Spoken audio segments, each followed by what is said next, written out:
ನಮಸ್ಕಾರ. ತಮ್ಮೆಲ್ರಿಗೂ traditional energy medicine ಕನ್ನಡದಲ್ಲಿ 8ನೇ ಕ್ಲಾಸಿಗೆ ಸ್ವಾಗತ.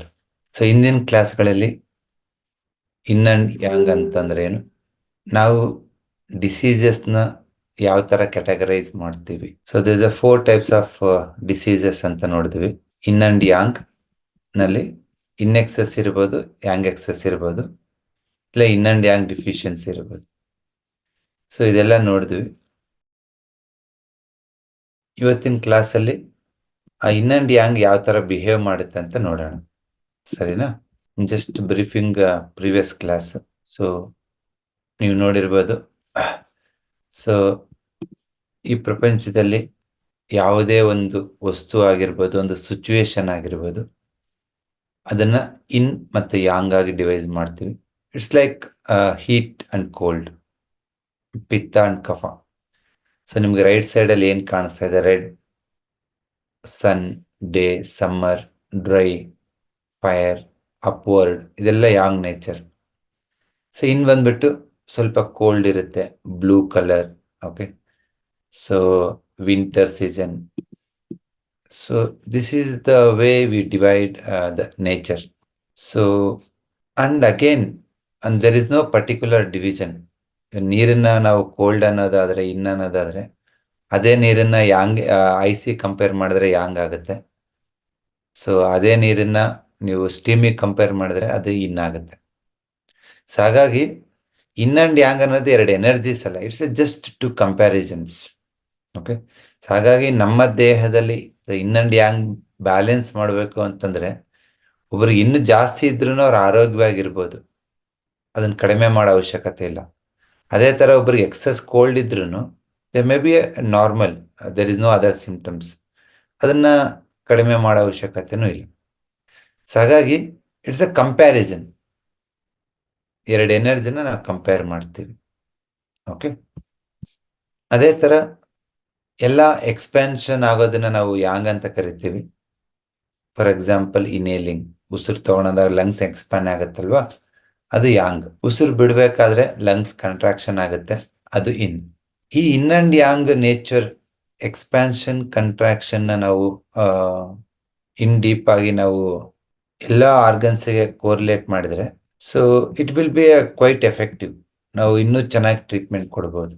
ಓಕೆ, ಇದನ್ನ ಇನ್ನೂ ಸ್ವಲ್ಪ ಡೀಪ್ ಆಗಿ ಅರ್ಥ ಮಾಡ್ಕೊಳೋದಕ್ಕೆ ದಿಸ್ ಡಿಫ್ರೆಂಟ್ ಪ್ರಿನ್ಸಿಪಲ್ಸ್. ಆ ಕಾಯಿಲೆ ಬಗ್ಗೆ ಅನ್ನೋದೇ ಬೇರೆ ಬೇರೆ ಒಂದು ವ್ಯೂ ಇರುತ್ತೆ. ನೀವು ಯಾರಾದ್ರೂ ಒಂದು ಆಯುರ್ವೇದಿಕ್ ಡಾಕ್ಟರ್ ಕೇಳಿದ್ರೆ ಕಾಯಿಲೆ ಯಾಕೆ ಬರುತ್ತೆ ಅಂದ್ರೆ, ವಾತ, ಪಿತ್ತ, ಕಫ ವಿಕೃತಿಯಿಂದ ಆಗುತ್ತೆ, ಇಂಬ್ಯಾಲೆನ್ಸ್ ಇಂದ ಆಗುತ್ತೆ ಅಂತಾರೆ. ಅದೇ ನೀವು ಮಾಡರ್ನ್ ಸೈನ್ಸ್ ಡಾಕ್ಟರ್ಸ್ ಕೇಳಿದ್ರೆ ಅವ್ರೇನ್ ಹೇಳ್ತಾರೆ ಗೊತ್ತಾ? ಎಲ್ಲಾ ಕಾಯಿಲೆಗಳು ಇನ್ಫೆಕ್ಷನ್ಸ್ ಇಂದ ಆಗುತ್ತೆ, ಇನ್ಫ್ಲಮೇಷನ್ ಇಂದ ಆಗುತ್ತೆ ಅಂತ, ಇಲ್ಲ ನ್ಯೂಟ್ರಿಷನ್ ಡಿಫಿಷಿಯನ್ಸಿ ಇಂದ ಆಗುತ್ತೆ. ಅದೇ ತರ ನೀವು ನ್ಯಾಚುರೋಪತಿ ಡಾಕ್ಟರ್ಸ್ ಕೇಳಿದ್ರೆ ದೇಹದಲ್ಲಿ ಟಾಕ್ಸಿನ್ಸ್ ಹೆಚ್ಚಿಗಾಗೋದ್ರಿಂದ ನಿಮಗೆ ಕಾಯಿಲೆ ಆಗುತ್ತೆ. ಅದೇ ತರ ಟ್ರೆಡಿಷನಲ್ ಚೈನೀಸ್ ಮೆಡಿಸಿನ್ ಅಲ್ಲಿ ಇನ್ನೂ ಒಂದು ರೀಸನ್ ಏನು ಅಂತಂದ್ರೆ,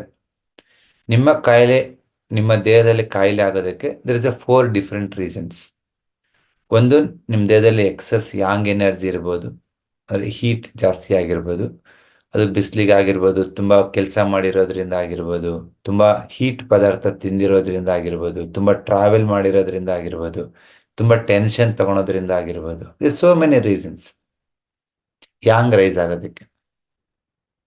ಅದೇ ತರ ಇನ್ನು ರೈಸ್ ಆಗುತ್ತೆ. ಇನ್ನಂದ್ರೆ ಕೋಲ್ಡ್ನೆಸ್. ತುಂಬಾ ರೆಸ್ಟ್ ಅಲ್ಲಿ ಇರೋದು, ಸೆಡೇಟರಿ ಲೈಫ್ ಸ್ಟೈಲ್, ತುಂಬಾ ಹೊತ್ತು ಕುತ್ಕೊಂಡು ಕೆಲಸ ಮಾಡೋದು, ತುಂಬಾ ಕೋಲ್ಡ್ ಫುಡ್ ತಗೊಳೋದು. ಓಕೆ, ಎಸ್ಪೆಷಲಿ ನೈಟ್ ಟೈಮಲ್ಲಿ, ಈವ್ನಿಂಗ್ ಟೈಮಲ್ಲಿ ಕೋಲ್ಡ್ ಫುಡ್ ತಗೊಳೋದು, ತುಂಬಾ AC ಎಕ್ಸ್ಪ್ಲೋರ್ ಆಗೋದು, ಅದು ಇನ್ನು ಜಾಸ್ತಿ ಆಗುತ್ತೆ. ಕಾಯಿಲೆಗಳು ಇನ್ನಿಂದನೂ ಬರುತ್ತೆ, ಯಾಂಗಿಂದನೂ ಬರುತ್ತೆ. ಅದೇ ತರ ಗಂಭೀರ ಕಾಯಿಲೆಗಳು ಅಂತ ಏನ್ ಕರಿತೀವಿ ನಾವು, ಅದು ಯಾಂಗ್ ಡಿಫಿಷಿಯನ್ಸಿ ಮತ್ತೆ ಇನ್ ಡಿಫಿಷಿಯನ್ಸಿಯಿಂದ ಆಗುತ್ತೆ. ಯಾಂಗ್ ಡಿಫಿಷಿಯನ್ಸಿ ಅಂತಂದ್ರೆ, ನಿಮ್ಮ ದೇಹದಲ್ಲಿ ಬಾಡಿನ ವಾರ್ಮ್ ಆಗಿ ಇಡ್ಬೇಕಂದ್ರೆ ಆ ಒಂದು ವಾರ್ಮ್ತ್ ಕ್ರಿಯೇಟ್ ಮಾಡೋದು ಯಾರು ಅಂದ್ರೆ ಫಂಕ್ಷನ್, ಆರ್ಗನ್. ಫಾರ್ ಎಕ್ಸಾಂಪಲ್, ನಿಮ್ಮಲ್ಲಿ ಯಾರಿಗಾದ್ರೂ ಫ್ರೋಜನ್ ಶೋಲ್ಡರ್ ಆಗಿದೆ ಅಂತಂದ್ರೆ ಶೋಲ್ಡರ್ ಮತ್ತೆ ನೆಕ್ ಭಾಗನ್ನ ವಾರ್ಮ್ ಆಗಿಡೋದು ಯಾವ ಆರ್ಗನ್ನು ಅಂತಂದ್ರೆ ಲಂಗ್ಸ್. ನಿಮ್ಗೆ ಪದೇ ಪದೇ ದೇಹದ ಮೇಲ್ಭಾಗದಲ್ಲಿ ಕಾಯಿಲೆಗಳು ಬರ್ತಾ ಇದೆ ಅಂತಂದ್ರೆ ಇಲ್ಲಿ ಮೇಲ್ಭಾಗದಲ್ಲಿ ಇರ್ತಕ್ಕಂಥ ಹಾರ್ಟ್ ಮತ್ತೆ ಕಿಡ್ನಿ ಈ ಭಾಗನ ಬಿಸಿ ಮಾಡಕ್ ಆಗ್ತಾ ಇಲ್ಲ, ಸರ್ಕ್ಯುಲೇಷನ್ ಇಟ್ಕೊಳಕ್ ಆಗ್ತಾ ಇಲ್ಲ. ಅವಾಗ ಏನಾಗುತ್ತೆ, ಎದೆ ನೋವು ಬರುತ್ತೆ. ನೀವು ನಾರ್ಮಲ್ ಡಾಕ್ಟರ್ ಕೇಳಿರ್ತೀರ, ಎಡಗಡೆ ಎದೆ ನೋವು ಬರುತ್ತೆ ಅಂದ್ರೆ ಹಾರ್ಟ್ ಪ್ರಾಬ್ಲಮ್ ಇರ್ಬೋದು. ಸೊ ಕೈ ನಮ್ನೆಸ್ ಬರುತ್ತೆ. ಇದೆಲ್ಲ ಯಾಕೆ ಬರುತ್ತೆ ಅಂತಂದ್ರೆ ಇಸ್ ಎ ರೆಸ್ಪೆಕ್ಟಿವ್ ಆರ್ಗನ್ಸ್ ಜವಾಬ್ದಾರಿ ಅದು. ಕಿಡ್ನಿ, ಹಾರ್ಟ್, ಲಿವರ್, ಸ್ಟಮಕ್ ಆ ಜಾಗನ ವಾರ್ಮ್ ಇಟ್ಕೊಳಕ್ ಕೆಲಸ ಅದು. ಆ ವಾರ್ಮ್ ಇಟ್ಕೋಬೇಕಂದ್ರೆ ಆ ಆರ್ಗನ್ ಫಂಕ್ಷನ್ ಮಾಡ್ತಿರ್ಬೇಕು, ಸೂಪರ್ ಆಗಿ ಫಂಕ್ಷನ್ ಮಾಡ್ತಿರ್ಬೇಕು. ಯಾವಾಗ ಆ ಆರ್ಗನ್ ಫಂಕ್ಷನ್ ಚೆನ್ನಾಗಿರುತ್ತೋ ಅದರದ್ದು ಯಾಂಗ್ ಎನರ್ಜಿ ಚೆನ್ನಾಗಿರ್ತೈತೆ, ಬಿಸಿ ಮಾಡೋ ನೇಚರ್ ಚೆನ್ನಾಗಿರ್ತೈತೆ. ನಿಮ್ಮ ಆರ್ಟ್ ಎನರ್ಜಿ, ಆರ್ಟ್ ಅಲ್ಲಿ ಯಾಂಗ್ ಎನರ್ಜಿ, ಯಾಂಗ್ ಅಂದ್ರೆ ಫಂಕ್ಷನಲ್ ಎನರ್ಜಿ. ಆ ಫಂಕ್ಷನಲ್ ಎನರ್ಜಿ ಚೆನ್ನಾಗಿತ್ತು ಅನ್ಕೊಳ್ಳಿ, ನಿಮಗೆ ಈ ಎದೆ ಮೇಲ್ಗಡೆ ಈ ಭಾಗದಲ್ಲಿ ಯಾವ ಪ್ರಾಬ್ಲಮೂ ಬರಲ್ಲ, ಗ್ಯಾರಂಟಿ 100%. ನಿಮ್ಮಲ್ಲಿ ಈ ಭಾಗದಲ್ಲಿ ನಿಮ್ಗೆ ಯಾವ ಪ್ರಾಬ್ಲಮ್ ಐತೆ ಅಂದ್ರೆ ನೀವು ಯಾವ ಡಾಕ್ಟರ್ ತಾಗ ತೋರಿಸೋದು ಬೇಡ. ತೋರಿಸಿಲ್ಲ ಅಂದ್ರೆ ನಡೀತೈತೆ. ನೀವು ಹೇಳಿದೆ ತೋರಿಸಿಲ್ಲ ನನಗೇನೋ ಆಗೈತೆ ಅಂತ ನನ್ನ ಮೇಲೆ ಬ್ಲೇಮ್ ಮಾಡಬೇಡಿ. It's a common sense. Art meridian ನಲ್ಲಿ ನಿಮ್ಮ ಎನರ್ಜಿ ಚೆನ್ನಾಗಿತ್ತು, ಲಂಗ್ ಮೆರಿಡಿಯನ್ ನಲ್ಲಿ ಚೆನ್ನಾಗಿತ್ತಂದ್ರೆ ನಿಮ್ಗೆ ಈ ಇಶ್ಯೂಸೇ ಬರಲ್ಲ.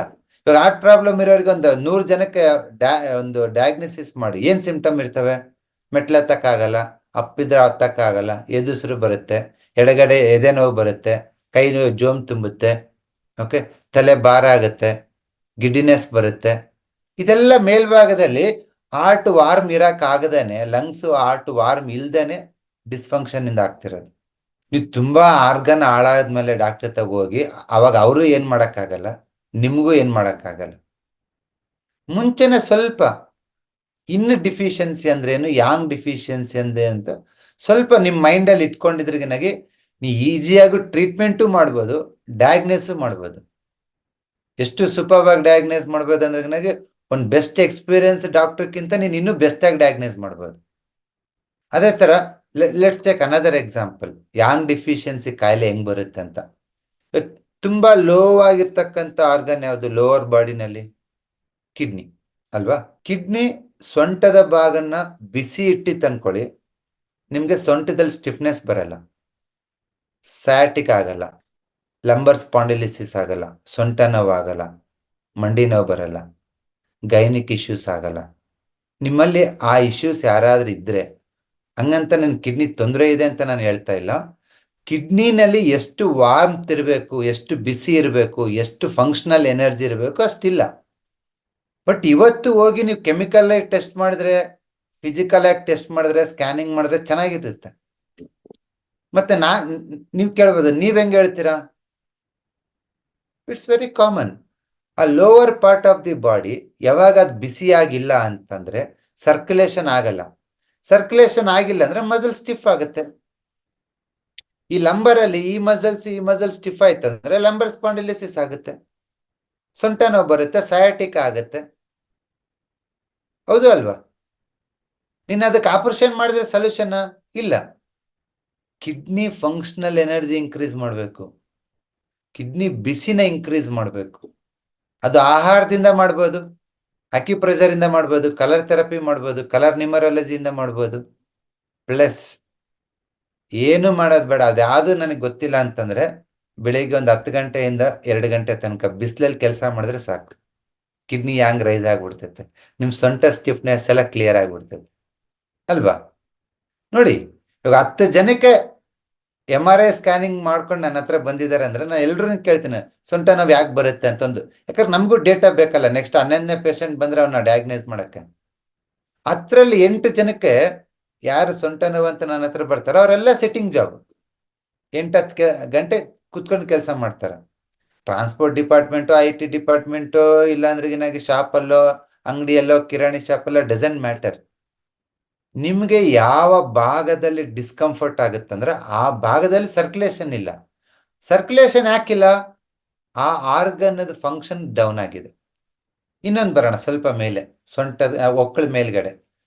ತುಂಬಾ ಜನಕ್ಕೆ ಒಕ್ಕಳ ಮೇಲ್ಗಡೆ ಇಲ್ಲ ಹೊಟ್ಟೆ ಭಾಗದಲ್ಲಿ ಹೊಟ್ಟೆ ಭಾರ, ಹೆವಿನೆಸ್ಸು, ಗಟ್ಟಿ, ಗುಂಡಿಟ್ಟಂಗಿರೋದು, ಗ್ಯಾಸ್ಟ್ರಿಕ್ಕು, ಎಸಿಡಿಟಿ, ಬರ್ನಿಂಗು ಆ ಭಾಗದಲ್ಲಿ ಆಗ್ತಾ ಇದೆ ಅಂದ್ರೆ ಆ ಭಾಗನ ಗವರ್ನ್ ಮಾಡೋದು 2 ಆರ್ಗನ್, ಸ್ಟಮಕ್ ಅಂಡ್ ಲಿವರ್, ಸ್ವಲ್ಪ ಸ್ಪ್ಲೀನ್. ಈ ಮೂರಲ್ಲಿ ಒಂದೋ ಎರಡೋ ಇಲ್ಲ 3 ಆರ್ಗನ್ ಯಾಂಗ್ ಎನರ್ಜಿ ಕಮ್ಮಿ ಆಗಿರುತ್ತೆ, ಬೇರೇನಿಲ್ಲ. ಯಾಂಗ್ ಎನರ್ಜಿ ಇಲ್ಲ ಅಂದ್ರೆ ಸರ್ಕ್ಯುಲೇಷನ್ ಇಲ್ಲ, ಸರ್ಕ್ಯುಲೇಷನ್ ಇಲ್ಲ ಅಂದ್ರೆ ಏನಾಗಿ ಅಲ್ಲಿ ಆರ್ಗನ್ ಡಿಸ್ಟರ್ಬ್ ಆಗುತ್ತೆ, ಪೇನ್ ಬರುತ್ತೆ, ಹೆವಿನೆಸ್ ಬರುತ್ತೆ. ಸೊ ಹಾಗಾಗಿ ಯಾಂಗ್ ಡಿಫಿಷಿಯನ್ಸಿ ಅನ್ನೋ ಕಾಯಿಲೆ ಏನಿದೆ ಅದನ್ನ ನಾವು ಕ್ರಾನಿಕ್ ಅಂತ ಕನ್ಸಿಡರ್ ಮಾಡ್ಕೊಂಡ್ಬಿಟ್ಟು ಯಾವ ಭಾಗದಲ್ಲಿ ನೋವಿದೆ, ಡಿಸ್ಕಂಫರ್ಟ್ ಇದೆ ನೋಡಿ ಅಲ್ಲಿ ಯಾಂಗ್ ರೈಸ್ ಮಾಡ್ತೀವಿ, ಕಲರ್ ಇಂದನೋ ಇಲ್ಲ ಆರಿಕ್ಯುಲರ್ ಇಂದನೋ ಇಲ್ಲ ಪಾಯಿಂಟ್ ಇಂದನೋ. ಈ ತರ ನೀವು ಮಾಡಿದ್ರೆ ಇವತ್ತು ನೀವು ಯಾರನ್ನಾದ್ರೂ ಸೊಂಟ ನೋವನೋ, ಸಯಾಟಿಕನೋ, ಗ್ಯಾಸ್ಟ್ರಿಕ್ನೋ, ಎಸಿಡಿಟಿ ವಾಸಿ ಮಾಡಿದ್ರೆ ಮಿನಿಮಮ್ ಅಂದ್ರೆ ಇನ್ನೂ 5 ರಿಂದ 10 ವರ್ಷ ಅವ್ರು ಆ ಪ್ರಾಬ್ಲಮ್ ಮತ್ತೆ ಬರಲ್ಲ. ಯಾಕೆ ಹೇಳಿ? ನೀವು ಅಲ್ಲಿರೋ ಸಿಂಪ್ಟಮ್ನ ವಾಸಿ ಮಾಡಿಲ್ಲ. ಆ ಸಿಂಪ್ಟಮ್ ಯಾಕೆ ಬಂತು, ಯಾವ ಆರ್ಗನ್ ಡಿಫಿಷಿಯನ್ಸಿಯಿಂದ ಬಂತು, ಅದಕ್ಕೆ ವಾಸಿ ಮಾಡಿದ್ದಾರೆ. ಅವನು ಮತ್ತೆ ಇನ್ನೊಂದು 5 ವರ್ಷ ಸೆಡೆಟ್ರಿ ಲೈಫ್ ಸ್ಟೈಲು, ರಾಂಗ್ ಇದು ಮಾಡಿದ್ರೆ ಬರ್ಬೋದು.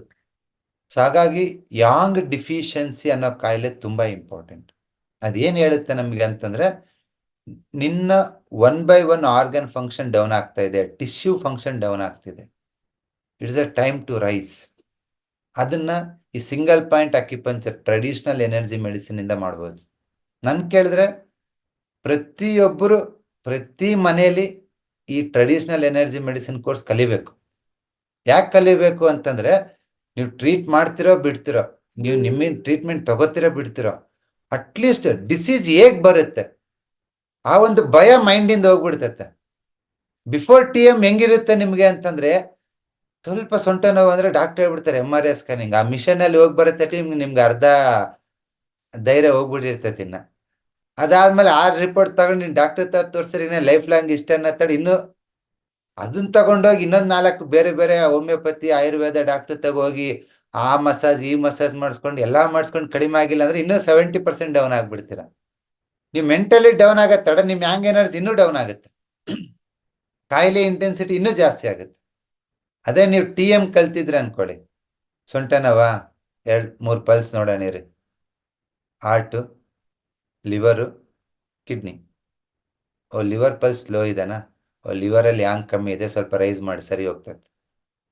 ₹1 ದುಡ್ಡಿಲ್ಲ, ಡಾಕ್ಟರ್ ಇಲ್ಲ, ಒಂದು ಮೆಡಿಸಿನ್ ಇಲ್ಲ, ಒಂದು ಸ್ಕ್ಯಾನಿಂಗ್ ಇಲ್ಲ, ಒಂದೇ ಪಾಯಿಂಟ್. ನಾನು ಹೇಳೋ ಡೌಟ್ ಇದ್ರೆ ನೀವು ಬೇಕಾದ್ರೆ ನಮ್ಮ ಕ್ಲಿನಿಕಲ್ಲಿ ಬಂದು ಕೂತ್ಕೋಬಹುದು. ಶನಿವಾರ, ಭಾನುವಾರ, ಬುಧವಾರ ಒಂದು 150-200 ಪೇಷಂಟ್ ನೋಡ್ತೀವಿ. ಅದ್ರಲ್ಲಿ ಮಿನಿಮಮ್ ಅಂದ್ರೆ 10 ರಿಂದ 15 ಜನ ಈ ಪ್ರಾಬ್ಲಮ್ ಅವ್ರು ಇರ್ತಾರೆ. ನೀವು ಕಾಯಿಲೆನ ನೋಡೋ ರೀತಿನೇ ಚೇಂಜ್ ಆಗುತ್ತೆ ಇನ್ ಅಂಡ್ ಯಾಂಗ್ ತಿಳ್ಕೊಂಡ್ಮೇಲೆ. ಅದೇ ತರ ಇನ್ನೊಂದು ಇನ್ಡಿಫಿಷಿಯನ್ಸಿ. ಇನ್ನಂದ್ರೆ ವಸ್ತು, ಯಾಂಗ್ ಅಂದ್ರೆ ಎನರ್ಜಿ. ಯಾಂಗ್ ಅಂದ್ರೆ ಸೂರ್ಯನ ಬೆಳಕು ಅಂತಾರೆ, ಅಂದ್ರೆ ವಾಟರ್ ಅಂತಾರೆ. ಭೂಮಿ ಮೇಲೆ ಸಕಲ ಜೀವರಾಶಿಗಳು ಹುಟ್ಟಿರೋದು ಇವೆರಡೇ ಶಕ್ತಿಯಿಂದ, ಒಂದು ನೀರು, ಒಂದು ಸೂರ್ಯನ ಬೆಳಕು. ಯಾವಾಗ ನಿಮ್ಮ ದೇಹದಲ್ಲಿ ಒಂದು ಪೋಷಣೆ ಕಡಿಮೆ ಆಗುತ್ತೋ, ಕಮ್ಮಿ ಆಗುತ್ತೋ, ಸುಮಾರು ಕಾಯಿಲೆಗಳು ಹುಟ್ಕೋತವೆ. ಯಾಕೆ ಅಂತಂದ್ರೆ ನಿಮ್ ದೇಹದಲ್ಲಿ ಕಡಿಮೆ ಆಗತ್ತಡ ಫಸ್ಟ್ ಕಡಿಮೆ ಆಗೋದು ರಕ್ತ, ಆಮೇಲೆ ಮಸಲ್ ವೀಕ್ ಆಗುತ್ತೆ, ಆಮೇಲೆ ಬೋನ್ ಡೆನ್ಸಿಟಿ ಕಡಿಮೆ ಆಗುತ್ತೆ, ಆಮೇಲೆ ಶುಕ್ರಧಾತು ಕಮ್ಮಿ ಆಗುತ್ತೆ. ಯಾವಾಗ ನಿಮ್ಮ ದೇಹದಲ್ಲಿ ಆ ಸಪ್ತಧಾತುಗಳು ವೀಕ್ ಆಗ್ತಾವೋ ನಿಮ್ಗೆ ರೆಸಿಸ್ಟೆನ್ಸ್ ಇರಲ್ಲ, ವೀಕ್ ಆಗ್ತಾ ಹೋಗ್ತೀರ, ಅವಾಗ ಕಾಯಿಲೆಗಳು ಬರುತ್ತೆ. ಇವಾಗ ಒಂದು ಸಿಂಪಲ್ ಎಕ್ಸಾಂಪಲ್ ಹೇಳೋದಾದ್ರೆ ನಾಟಿ ಕೋಳಿ, ಫಾರಂ ಕೋಳಿ. ನಾಟಿ ಕೋಳಿ ಕಾಯಿಲೆಗಳು ಬರಲ್ಲ ಜಾಸ್ತಿ, ಫಾರಂ ಕೋಳಿಗೆ ಬರುತ್ತೆ. ಯಾಕೆ? ನಾಟಿ ಕೋಳಿನಲ್ಲಿ ಜಾಸ್ತಿ ಎನರ್ಜಿ ಇರುತ್ತೆ, ಮೂಳೆ ಗಟ್ಟಿ ಇರುತ್ತೆ, ಮಾಂಸ ರೆಡ್ ಆಗಿರುತ್ತೆ, ಗಟ್ಟಿ ಇರುತ್ತೆ, ರಕ್ತ ಇರುತ್ತೆ, ಎನರ್ಜಿ ಜಾಸ್ತಿ ಇರುತ್ತೆ. ಅದೇ ಫಾರಂ ಕೋಳಿಗೆ ಎಲುಬು ತುಂಬಾ ಮೆತ್ತಗಿರ್ತವ, ಮಾಂಸ ಮೆತ್ತಗೆ ಬೆಳ್ಳಗಿರ್ತೈತೆ, ಬ್ಲಡ್ ಇರಲ್ಲ ಅಷ್ಟು. ಸೊ ಯಾವಾಗ ಈ ಸಪ್ತಧಾತುಗಳು ರಸ, ರಕ್ತ, ಮಾಂಸ, ಮಜ್ಜೆ ಕಡಿಮೆ ಇರುತ್ತೋ ಅವಾಗ ನಿಮ್ಮ ದೇಹದಲ್ಲಿ ರೆಸಿಸ್ಟಿವಿಟಿ ಇರಲ್ಲ, ಕಾಯಿಲೆಗಳು ಸ್ಟಾರ್ಟ್ ಆಗ್ತವೆ. ಸೊ ಇವೆರಡನ್ನ ಇನ್ಡಿಫಿಷಿಯನ್ಸಿ ಮತ್ತು ಯಾಂಗ್ ಡಿಫಿಷಿಯನ್ಸಿಯಿಂದ ಸುಮಾರು ಗಂಭೀರ ಕಾಯಿಲೆಗಳು ಬರುತ್ತೆ. ಅದನ್ನ ನೀವು ಯಾವುದೇ ಕಾರಣಕ್ಕೂ ಮೆಡಿಸಿನ್ ಇಂದ ವಾಸಿ ಮಾಡಕ್ಕಾಗಲ್ಲ. ಯಾಕಾಗಲ್ಲ ಅಂತಂದ್ರೆ ನಿಮ್ ಮೆಡಿಸಿನ್ಸ್ ಎಲ್ಲಾವುದು ಡಿಸೈನ್ ಮಾಡಿರೋದು ರಿಲೀಫ್ ಆಗೋದಕ್ಕೆ. ಎಷ್ಟೇ ಬೆಸ್ಟ್ ಮೆಡಿಸಿನ್ ಇರಲಿ, ಅದು ರಿಲೀಫ್ ಆಗೋದಕ್ಕೆ ಡಿಸೈನ್ ಮಾಡಿರೋದು. ಇಲ್ಲ ಸರ್, ನಾನು 200 ರೂಪಾಯಿಗೊಂದು ಗೋಲ್ಡ್ ಇರೋದು ತಗೋತಾ ಇದ್ದೀನಿ, ಅದು ರಿಲೀಫಿಗೆ. ಇಲ್ಲ ಅಮೇರಿಕದಿಂದ ತರಿಸ್ಕೊಂಡು ನುಂಗ್ತಾ ಇದ್ದೀನಿ ಸರ್, ನಾನು ತುಂಬಾ ಕಾಸ್ಟ್ಲಿ ಮೆಡಿಸಿನ್, ಅದನ್ನು ರಿಲೀಫಿಗೆ. ಇಲ್ಲ sir, very high dose medicine ತೊಗೊಂತೀನಿ ಸರ್, ಅದನ್ನು ರಿಲೀಫಿಗೆ. 2 ದಿನ ಬಿಟ್ರೆ 3ನೇ ದಿನ ಮತ್ತೆ ಶೂಟ್ ಆಗುತ್ತೆ ನಿಮ್ಮ ಸಿಂಪ್ಟಮ್ಸ್. ನೀವು ಈ ಇನ್ನು ಯಾಂಗನ್ನ ರೈಸ್ ಮಾಡ್ತಿರಲ್ವಾ, ಅದು ಮಾತ್ರ ಶಾಶ್ವತ, ಬೇರೆ ಯಾವುದೂ ಇಲ್ಲ. ಇನ್ ಅಂಡ್ ಯಾಂಗ್ ರೈಸ್ ಆಗಬೇಕು. ಇನ್ ರೈಸ್ ಆಗ್ಬೇಕಂದ್ರೆ ಚೆನ್ನಾಗಿ ತಿನ್ಬೇಕು. ಯಾಂಗ್ ರೈಸ್ ಆಗ್ಬೇಕಂದ್ರೆ ನಿಮ್ಮನ್ನ ನೀವು ಈ ಪಂಚಭೂತಗಳಿಗೆ ಒಡ್ಡಬೇಕು.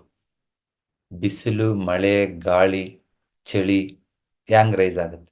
ಎಲ್ರಿಗೂ ಇದು ಕಾಯಿಲೆ ಅಂದ್ರೆ ಏನು, ಅದರಿಂದ ಹೇಗೆ ಆಚೆ ಬರೋದು, ಅದನ್ನ ಆಚೆ ಬರೋದಕ್ಕೆ ಇನ್ನು ಮತ್ತೆ ಯಾಂಗ್ ಎಷ್ಟು ಪ್ರಮುಖವಾಗಿದೆ ಅಂತ ಎಲ್ರಿಗೂ ಗೊತ್ತಾಗಿದೆ ಅನ್ಕೊಂಡಿದ್ದೀನಿ.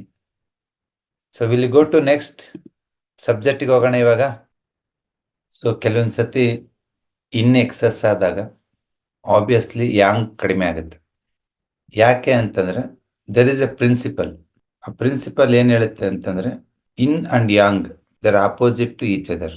ಮೊದಲನೇ ಇನ್ ಅಂಡ್ ಯಾಂಗ್ ಥಿಯರಿ ಏನ್ ಹೇಳುತ್ತೆ ಅಂತಂದ್ರೆ, ಇನ್ ಮತ್ತೆ ಯಾಂಗ್ ಅವೆರಡು ಕಾಂಟ್ರಾಡಿಕ್ಟರಿ ಮತ್ತೆ ಆಪೋಸಿಟ್.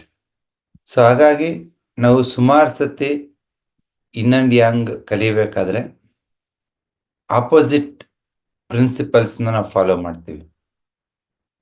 ಅಪೋಸಿಟ್ ಥಿಯರಿ ಏನ್ ಹೇಳುತ್ತೆ ಅಂತಂದ್ರೆ, ನಾವು ನಮ್ಮಲ್ಲಿ ಏನು ಹೆಚ್ಚಾಗಿರುತ್ತೋ ಅದರ ಆಪೋಸಿಟ್ ಪ್ರಿನ್ಸಿಪಲ್ಸ್ನ ನಾವು ಫಾಲೋ ಮಾಡಬೇಕು.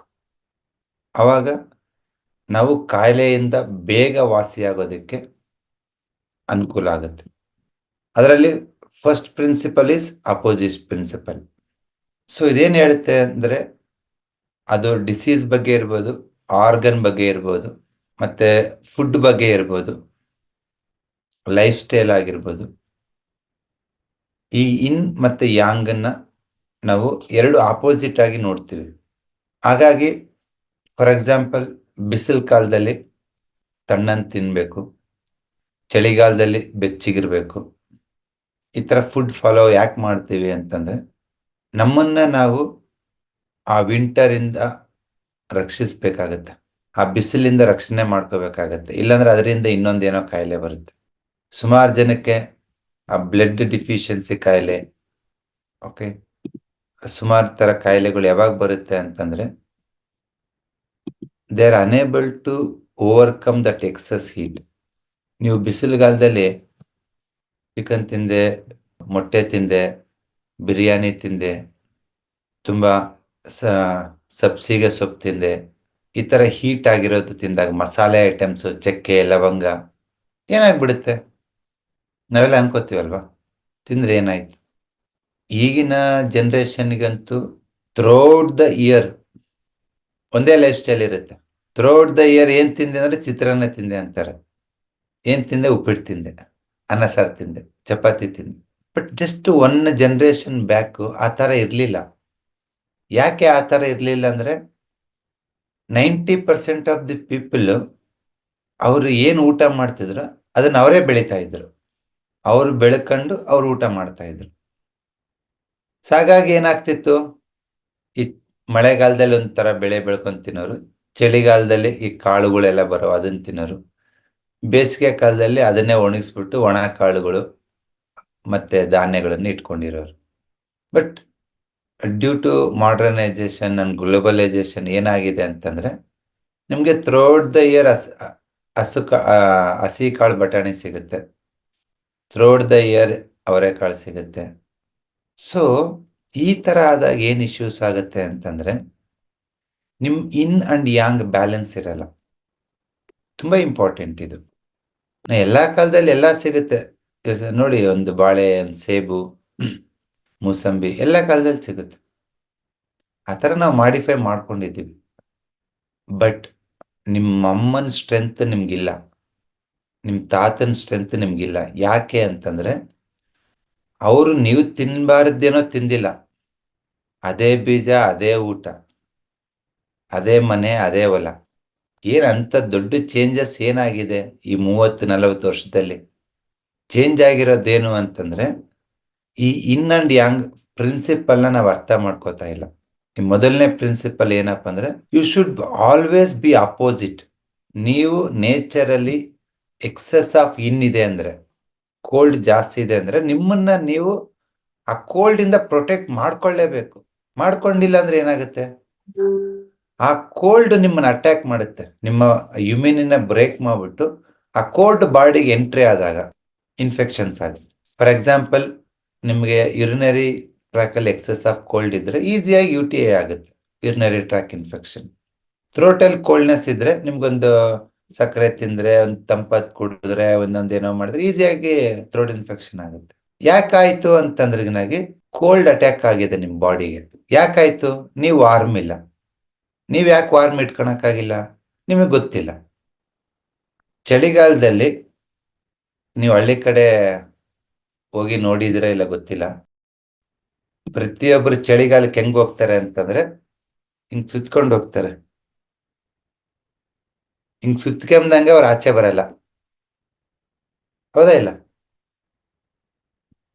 ಯಾಕೆ ಅಂತಂದ್ರೆ most of the time cold attack ಆಗೋದು ಇಯರ್ ಇಂದ.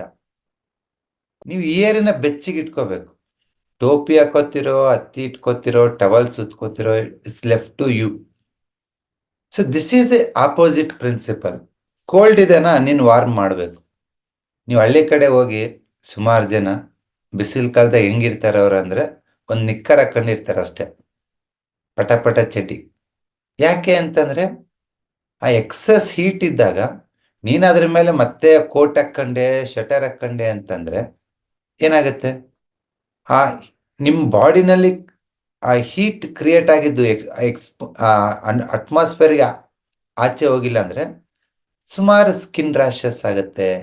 ಆ ಎಕ್ಸಸ್ ಸ್ವೆಟ್ಟಿಂಗ್ ಇಂದ ಸುಮಾರು ಇನ್ಫೆಕ್ಷನ್ಸ್ ಆಗುತ್ತೆ. ಬಟ್ ನಾವೆಲ್ಲರೂ ವೆಸ್ಟರ್ನ್ ಕಲ್ಚರ್ ಫಾಲೋ ಮಾಡ್ತೀವಿ. ಅವ್ರ ವರ್ಷ ಪೂರ್ತಿ ಚಳಿಗಾಲ ಇರ್ತತೆ, ಅವರು ಇನ್ಶರ್ಟ್ ಮಾಡ್ಕೊಂಡು ಕೋಟ್ ಹಾಕೋತಾರೆ. ನಾವಿಲ್ಲಿ ಇನ್ಶರ್ಟ್ ಮಾಡ್ಕೊಳ್ಳೋ ಅವಶ್ಯಕತೆನೇ ಇಲ್ಲ, ಬಟ್ ಆದ್ರೂ ಮಾಡ್ಕೋತೀವಿ. ಯಾಕಂದ್ರೆ ರೂಲ್, ನೀವು ಆಫೀಸಲ್ಲಿ ವರ್ಕ್ ಮಾಡ್ತಿದ್ಯಾ, ಇದೊಂದು ವರ್ಕ್ ಮಾಡ್ತಿದ್ಯಾ, ಅಲ್ಲಿ ವರ್ಕ್ ಮಾಡ್ತಿದ್ಯಾ. ಸೊ ನಿಮ್ಮ ಬಟ್ಟೆಗಳು, ನಿಮ್ಮ ಊಟ, ನಿಮ್ಮ ಒಂದು ಲೈಫ್ ಸ್ಟೈಲು, ಇದೆಲ್ಲವುದು ನಿಮ್ಮ ಇನ್ ಅಂಡ್ ಯಾಂಗ್ ಅನ್ನ ಮೇಂಟೈನ್ ಮಾಡೋದಕ್ಕೆ ಹೆಲ್ಪ್ ಮಾಡುತ್ತೆ. ಇನ್ಮೇಲೆ ಏನ್ ತಿನ್ಬೇಕು ಅಂತ ಯಾರನ್ನೂ ಕೇಳಬೇಡಿ. ಆ ಸೀಸನ್ ಅಲ್ಲಿ ಏನ್ ಬರುತ್ತೆ ಅದೇ ನಿಮ್ಮನ್ನ ಪ್ರೊಟೆಕ್ಟ್ ಮಾಡೋದು. ಈ ಸೀಸನ್ ಅಲ್ಲಿ ನಿಮ್ಗೆ ಏನ್ ಬಂದಿದೆ ಬೆಳೆ, ಅದು ನಿಮ್ಮನ್ನ ಪ್ರೊಟೆಕ್ಟ್ ಮಾಡುತ್ತೆ. ಅಗೇನ್ ಇಟ್ ಡಿಪೆಂಡ್ಸ್ ಆನ್ ಇದು ಏರಿಯಾ ಮೇಲೇನೂ ಹೋಗುತ್ತೆ. ಫಾರ್ ಎಕ್ಸಾಂಪಲ್, ಮಳೆ ಬಿದ್ದಾಗ ಈ ಬೆಂಗಳೂರು ಕಡೆ, ಮೈಸೂರು ಕಡೆ ಕರಳೆ ತಿಂತಾರೆ. ಎಕ್ಸಸ್ ಹ್ಯುಮಿಡಿಟಿ ಇರ್ತೈತಲ್ವಾ, ಆ ಹ್ಯುಮಿಡಿಟಿಯಿಂದ ಬ್ಲಡ್ ಫ್ಲೋ ಸ್ಟಾಗ್ನೇಟ್ ಆಗ್ಬಿಡುತ್ತೆ. ಅದನ್ನ ಮೂಮೆಂಟನ್ ಕ್ರಿಯೇಟ್ ಮಾಡೋದಕ್ಕೆ ವಿಂಡ್ ಎನರ್ಜಿ ಬೇಕು. ಆ ಬಿದಿರಿನ ಮೊಳಕೆ, ಕರಳೆ ಅಂತಾರಲ್ವಾ, ಅದ್ರ ಸಾರು ಮಾಡ್ತಾರೆ. ನೀವು ವಾರಕ್ಕೋ 2 ವಾರಕ್ಕೆಲ್ಲ ತಿಂಗಳಿಗೆ ಒಂದ್ಸತಿ ತಿಂದ್ರೆ ಸಾಕು. ಅದು ನಿಮ್ ಬಾಡಿನಲ್ಲಿ ಇನ್ನನ್ನ ಕಮ್ಮಿ ಮಾಡಿ ಯಾಂಗನ್ನ ರೈಸ್ ಮಾಡುತ್ತೆ. ಅದೇ ತರ ಉತ್ತರ ಕರ್ನಾಟಕ ಕಡೆ ಮಳೆ ಬಿದ್ದಾಗ ಆ ಒಂದು ಕಪ್ ಮಣ್ಣಲ್ಲಿ ಕಾರ್ಚಿಕಾಯಿ ಅಂತ ಬರುತ್ತೆ. So that rises hot yang energy. ಚೂರ್ ಕಹಿ ಇರುತ್ತೆ, ಅದನ್ನ ತಿಂತಾರೆ. So that is a seasonal. ಆ ಮಳೆಗಾಲಕ್ಕೆ ಆ ಒಂದು ಹ್ಯುಮಿಡಿಟಿನ ಕಂಟ್ರೋಲ್ ಮಾಡೋದಕ್ಕೆ ಅದು ಬೇಕು. ಬಟ್ ಇದೆಲ್ಲ ನಾನು ಹೇಳ್ತಿದ್ದೀನಿ, ಇವಾಗ ಇನ್ನೂ ಸ್ವಲ್ಪ ವ್ಯವಸಾಯ ಮಾಡಿಕೊಂಡು ಹಳೆ ಪದ್ಧತಿನಲ್ಲಿ ಫಾಲೋ ಅಪ್ ಮಾಡೋರು ತೊಂತಾರೆ. ನಾವು ಹುಡುಗರು ಇರ್ಬೇಕಾದ್ರೆ ಸ್ಯಾಟರ್ಡೆ ಸಂಡೇ ಕಾರ್ಚಿಕಾಯಿ ಹರಿಯಕ್ಕಂತ ಹೋಗ್ತಿದ್ವಿ. ಒಂದಿಷ್ಟು ಕಾರ್ಚಿಕಾಯಿ ಹರ್ಕೊಂಡ್ ಒಂದು ರೊಟ್ಟಿನಲ್ಲಿ ಮಾಡ್ಕೊಂಡು ತಿನ್ನೋದು. It's A excellent colon cleanser. ನೀವು ಡಿಟಾಕ್ಸಿಫೈ ಮಾಡೋದಕ್ಕೆ, ಕಾಲನ್ ಕ್ಲೀನ್ ಮಾಡೋದಕ್ಕೆ ಏನು ಮಾಡೋದು ಬೇಡ, ಪಂಚಕರ್ಮ ಬೇಡ, ಏನ್ ಬೇಡ. ವಾರಕ್ಕೆ 2 ಸತಿ ಕಾರ್ಚಿಕಾಯಿ ತಿಂದ್ರೆ ಸಾಕು, ಯೋಲಾಟ್ ಇಟ್ಬಿಡ್ತೈತೆ, ಎಲ್ಲ ಆಚೆ ಹೋಗ್ಬಿಡ್ತೈತೆ, ಮೋಷನ್ ಫುಲ್ ಕ್ಲೀನ್. ಬಟ್ ಈ ನೆಕ್ಸ್ಟ್ ಜನರೇಷನ್ಗೆ ಅದು ಕಾರ್ಚಿಕಾಯಿ ಗೊತ್ತಿಲ್ಲ. ಯಾಕೆ ಅಂತಂದ್ರೆ ಮೊದ್ಲು ಬೀಳಿರೋದು ಈ ಹೊರ ಹೊಲಗಳೆಲ್ಲ ಇರೋದು. ಇವಾಗ ಎಲ್ಲ ಅದನ್ನ ಇರಿಗೇಷನ್ ಮಾಡ್ಬಿಟ್ಟಿದ್ದಾರೆ, ಡ್ರಿಫ್ಟ್ ಇರಿಗೇಷನ್ ಅಂತೇಳಿ. 5-10 ಕಿಲೋಮೀಟರ್ ದೂರ ನದಿ ಇದ್ರು ಅಲ್ಲಿಂದ ಪೈಪ್ ಲೈನ್ ಮಾಡ್ತಾರೆ, 20 ಕಿಲೋಮೀಟರ್ ದೂರ ಇದ್ರು. ಯಾವುದು ಹೊಲನ ಖಾಲಿನೇ ಬಿಡಲ್ಲ ಜನ. ಎಲ್ಲ ಎವ್ರಿಥಿಂಗ್ ಬಿಕಮ್ ಎಕನಾಮಿಕಲ್. ಹಾಗಾಗಿ ಏನಾಗ್ತಾ ಇದೆ, ಈ ಒಂದು ಟ್ರೆಡಿಷನಲ್ ಫುಡ್, ಆ ಕಾಲಕ್ಕೆ ನಿಮ್ಮನ್ನ ಅವು ಪ್ರೊಟೆಕ್ಟ್ ಮಾಡ್ತಕ್ಕಂಥ ಫುಡ್ ಮರೆ ಆಗ್ತಿದೆ. ಇವತ್ತು ಬೆಂಗಳೂರು ಮೈಸೂರಲ್ಲಿರೋರು ಎಷ್ಟು ಜನ ಕಳ್ಳೆ ತಿಂತೀರಾ? ತುಂಬಾ ಜನಕ್ಕೆ ಗೊತ್ತೇ ಇಲ್ಲ, ಈ ನೆಕ್ಸ್ಟ್ ಜನರೇಷನ್ ಕಿಡ್ಸ್ಗೆ. ಸೊ ಹಾಗಾಗಿ ಫಸ್ಟ್ ಪ್ರಿನ್ಸಿಪಲ್ ನಿಮ್ಗೆ ಏನ್ ಹೇಳುತ್ತೆ ಅಂತಂದ್ರೆ, ಅವೆರಡು ಆಲ್ವೇಸ್ ಆಪೋಸಿಟ್. ಇನ್ನು ಯಾಂಗ್ ಆಪೋಸಿಟ್ ಇರ್ತವೆ. ನಿಮ್ಗೆ ಯಾವ್ದಾದ್ರು ಒಂದು ಜಾಸ್ತಿ ಆಯ್ತು ಅಂತಂದ್ರೆ ನೀವು ಆಪೋಸಿಟ್ ಮೇಲೆ ವರ್ಕ್ ಮಾಡಿ. ಇವಾಗ ಚಳಿಗಾಲ, ಅಟ್ಮಾಸ್ಫಿಯರ್ ಕೋಲ್ಡ್ ಕಡಿಮೆ ಮಾಡೋಕ್ಕಾಗಲ್ಲ, ಇರುತ್ತೆ. ಬಟ್ ಅದಕ್ಕೆ ಆಪೋಸಿಟ್ ಮಾಡಿ, ವಾರ್ಮ್ ಮಾಡಿ. ಫುಡ್ಡು ಅಷ್ಟೇ. ನೀವೇನಾದ್ರು ಕೋಲ್ಡ್ ಫುಡ್ ತುಂಬಾ ತಿಂದ್ರಿ, ಐಸ್ ಕ್ರೀಮ್ ತಿಂದ್ರಿ, ಮೊಸರು ತಿಂದ್ರಿ, ಮಜ್ಜಿಗೆ ಕುಡಿದ್ರಿ, ಕೋಲ್ಡನ್ನ ಜಾಸ್ತಿ ಆಯ್ತು ಅಂತ ನಿಮ್ಗೆ ಅನ್ಸಿದ್ರೆ ಸ್ವಲ್ಪ ಆಪೋಸಿಟ್ ಯಾಂಗ್ ಆ್ಯಡ್ ಮಾಡಿ. ಅದಕ್ಕೆ ಮಜ್ಜಿಗೆನಲ್ಲಿ ಸ್ವಲ್ಪ ಹಸಿ ಶುಂಠಿ ಹಾಕೋದು, ಇಲ್ಲ ಹಾಲು ಕುಡಿಬೇಕಾದ್ರೆ ಸ್ವಲ್ಪ ಅರಿಶಿನ ಪುಡಿ ಹಾಕೋದು. This is opposite. Not only food, even for your life style. ಇವತ್ತು 10ರಲ್ಲಿ 7 ಜನಕ್ಕೆ ಡೈಜೆಷನ್ ಪ್ರಾಬ್ಲಮ್ ಇದೆ. ಎಸಿಡಿಟಿ ಇರ್ಬೋದು, ಡಯಾಬಿಟಿಸ್ ಇರ್ಬೋದು, ಗ್ಯಾಸ್ಟ್ರಿಕ್ ಇರ್ಬೋದು, ಇಂಡೈಜೆಷನ್ ಇರ್ಬೋದು, ಕಾನ್ಸ್ಟಿಪೇಷನ್ ಇರ್ಬೋದು. So stomach is weak. ಅದರ ಸ್ಟಮಕ್ ಅಲ್ಲಿ ಏನ್ ಜಾಸ್ತಿ ಆಗಿದೆ? ಇನ್ನು ಜಾಸ್ತಿ ಆಗಿದೆ, ಕೋಲ್ಡ್ ಜಾಸ್ತಿ ಆಗಿದೆ. ಅದಕ್ಕೆ ನೀವೇನ್ ಮಾಡ್ಬೇಕು? ಮೇಂಟೈನ್ ಮಾಡ್ಬೇಕು. ಅದನ್ನ ಕಡಿಮೆ ಮಾಡ್ಬೇಕಂದ್ರೆ ಸ್ಟಮಕ್ ಅಲ್ಲಿ ಯಾಂಗ್ ರೈಸ್ ಮಾಡಬೇಕು, ಹೀಟ್ ರೈಸ್ ಮಾಡಬೇಕು. ಹೇಗೆ? ವಾಕಿಂಗ್ ಮಾಡಬೇಕು. If you do more and more and more and more walking, ಏನಾಗುತ್ತೆ? ಸ್ಟಮಕ್ ಯಾಂಗ್ ರೈಸ್ ಆಗುತ್ತೆ, ನಿಮ್ಮ ಎಸಿಡಿಟಿ ಮಾಯ ಆಗುತ್ತೆ, ಹೊಟ್ಟೆ ಉರಿ ಇರಲ್ಲ, ಗ್ಯಾಸ್ಟ್ರಿಕ್ ಇರಲ್ಲ. ಜಸ್ಟ್ ನಿಮ್ ಡೌಟ್ ಇದ್ರೆ ಯಾರು ಡಯಾಬಿಟಿಸ್ ಪೇಷಂಟ್ 4 ದಿನ 10 ಕಿಲೋಮೀಟರ್ ವಾಕ್ ಮಾಡಿ, ಬ್ಲಡ್ ಶುಗರ್ ಚೆಕ್ ಮಾಡ್ಕೊಳ್ಳಿ. ಸುಮಾರು ಜನ ಏನ್ ಅನ್ಕೊಂಡ್ಬಿಟ್ಟಿದಾರೆ, ವಾಕಿಂಗ್ ಅಂದ್ರೆ ಅರ್ಧ ಗಂಟೆ ಮಾಡ್ತೀನಿ. ಅರ್ಧ ಗಂಟೆಗೆ ಏನಾಗುತ್ತೆ? ಸ್ಟಮಕ್ ಅಲ್ಲಿ ಇಷ್ಟು ಕೋಲ್ಡ್ನೆಸ್ ಇರ್ತೈತೆ, ನೀ ಅರ್ಧ ಗಂಟೆಗೆ ಇಷ್ಟು ಬಿಸಿ ಮಾಡುತ್ತೆ, ಉಪಯೋಗ ಇಲ್ಲ ಅದು.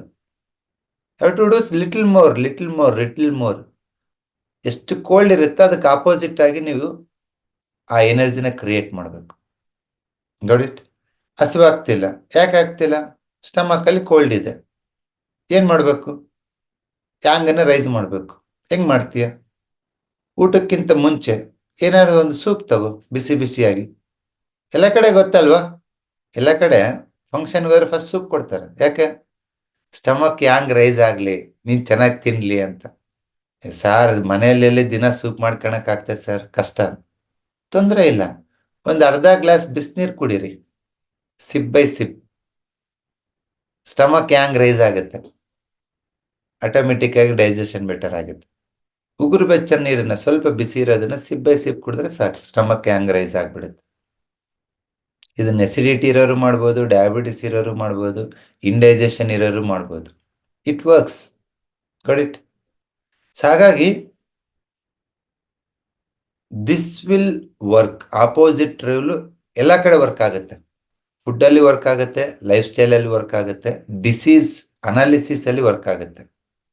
ಫಾರ್ ಎಕ್ಸಾಂಪಲ್, ಯಾರೋ ಚಳಿ ಜ್ವರ ಅಂತ ಹೇಳಿದ್ರು, ಬಾಡಿನಲ್ಲಿ ಚಳಿ ಆಗಿದೆ.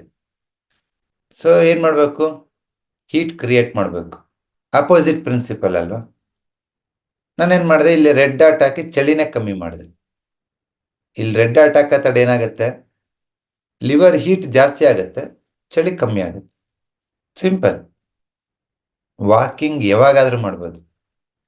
ರಾತ್ರಿ 12 ಗಂಟೆಗೆ ಆದ್ರೂ ಮಾಡಿ, ಬೆಳಿಗ್ಗೆ 5 ಗಂಟೆಗೆ ಆದ್ರೂ ಮಾಡಿ, ಮಧ್ಯಾಹ್ನ 3 ಗಂಟೆಗೆ ಆದ್ರೂ ಮಾಡಿ. ಊಟ ಮಾಡಿದ ತಕ್ಷಣ ಒಂದು 10-15 ನಿಮಿಷ ಮಾತ್ರ ಮಾಡಬಾರ್ದು. That is where your stomach relaxes. ಆ ಟೈಮ್ ಬಿಟ್ಟು ಯಾವಾಗಾದ್ರೂ ವಾಕಿಂಗ್ ಮಾಡ್ಬೋದು. ವಾಕಿಂಗ್ ಇಂದ ಸುಮಾರು most of the organ yang energy increase ಆಗುತ್ತೆ. ಯಾಂಗ್ ಇನ್ಕ್ರೀಸ್ ಆಗುತ್ತೆ ಅಂದ್ರೆ ಆರ್ಗನ್ ಪರ್ಫಾರ್ಮೆನ್ಸ್, ಫಂಕ್ಷನ್ ಇನ್ಕ್ರೀಸ್ ಆಗುತ್ತೆ. ನೀವು ಆರೋಗ್ಯವಾಗಿರ್ತೀರ. ನೀವು ಆರೋಗ್ಯವಾಗಿರ್ಬೇಕಂದ್ರೆ ಎಲ್ಲಾ ಆರ್ಗನ್ಸ್ ಫಂಕ್ಷನ್ ಮಾಡ್ಬೇಕು. ಫಂಕ್ಷನ್ ಮಾಡ್ಬೇಕಂದ್ರೆ ಯಾಂಗ್ ತುಂಬಬೇಕು. ನೀವು ಹೇಗ್ ತುಂಬೋದು?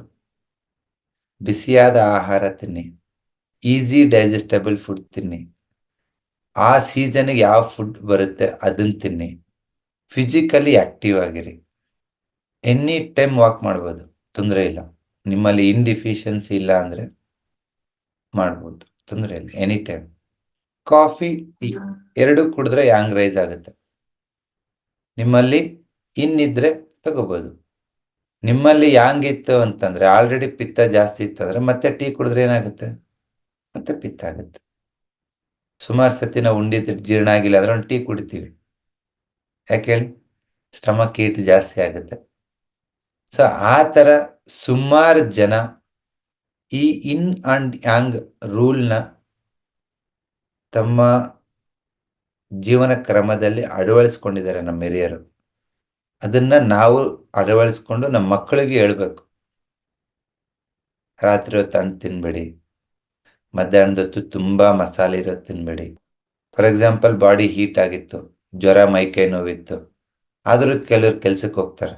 ಇಲ್ಲ, ಸ್ವಲ್ಪ ಕೆಲಸ ಐತೆ ಮುಗಿಸ್ಕೊಂಬಂದ್ಬಿಡ್ತೀನಿ, ನಾನು ರಜೆ ಸಿಕ್ಕಿಲ್ಲ. ತಪ್ಪದು. ಮೈಕೈ ನೋವು, ಜ್ವರ ಬಂದಿದೆ ಅಂದ್ರೆ ಬಾಡಿನಲ್ಲಿ ಯಾಂಗ್ ಎನರ್ಜಿ ಜಾಸ್ತಿ ಆಗಿದೆ. ಅದಕ್ಕೆ ಮೆಡಿಸಿನ್ ಏನು? ರೆಸ್ಟ್ ತಗೋಬೇಕು, ಇನ್ ರೈಸ್ ಆಗುತ್ತೆ. That's it. ರೆಸ್ಟ್ ಅನ್ನೋದೇ ತುಂಬಾ ಯಾಂಗ್ ರೈಸ್ ಆದಾಗ ನಿಮಗೆ ಮೆಡಿಸಿನ್ ಏನಂದ್ರೆ ರೆಸ್ಟೇ.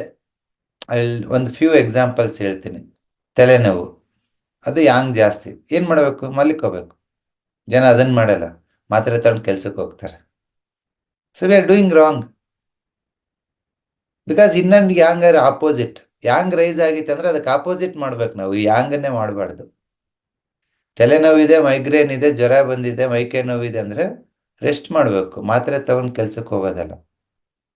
ರಜಾ ಇದೇನೋ ಇಲ್ವೋ, ಅವ್ರು ನಿಮ್ಮನ್ನು ದುಡ್ಸ್ಕೊಳಕ್ 1000 ಹೇಳ್ತಾರೆ, ರಜಾ ಕೊಡೋದೇ ಇಲ್ಲ, ಬರ್ಲೇಬೇಕಂತಾರ.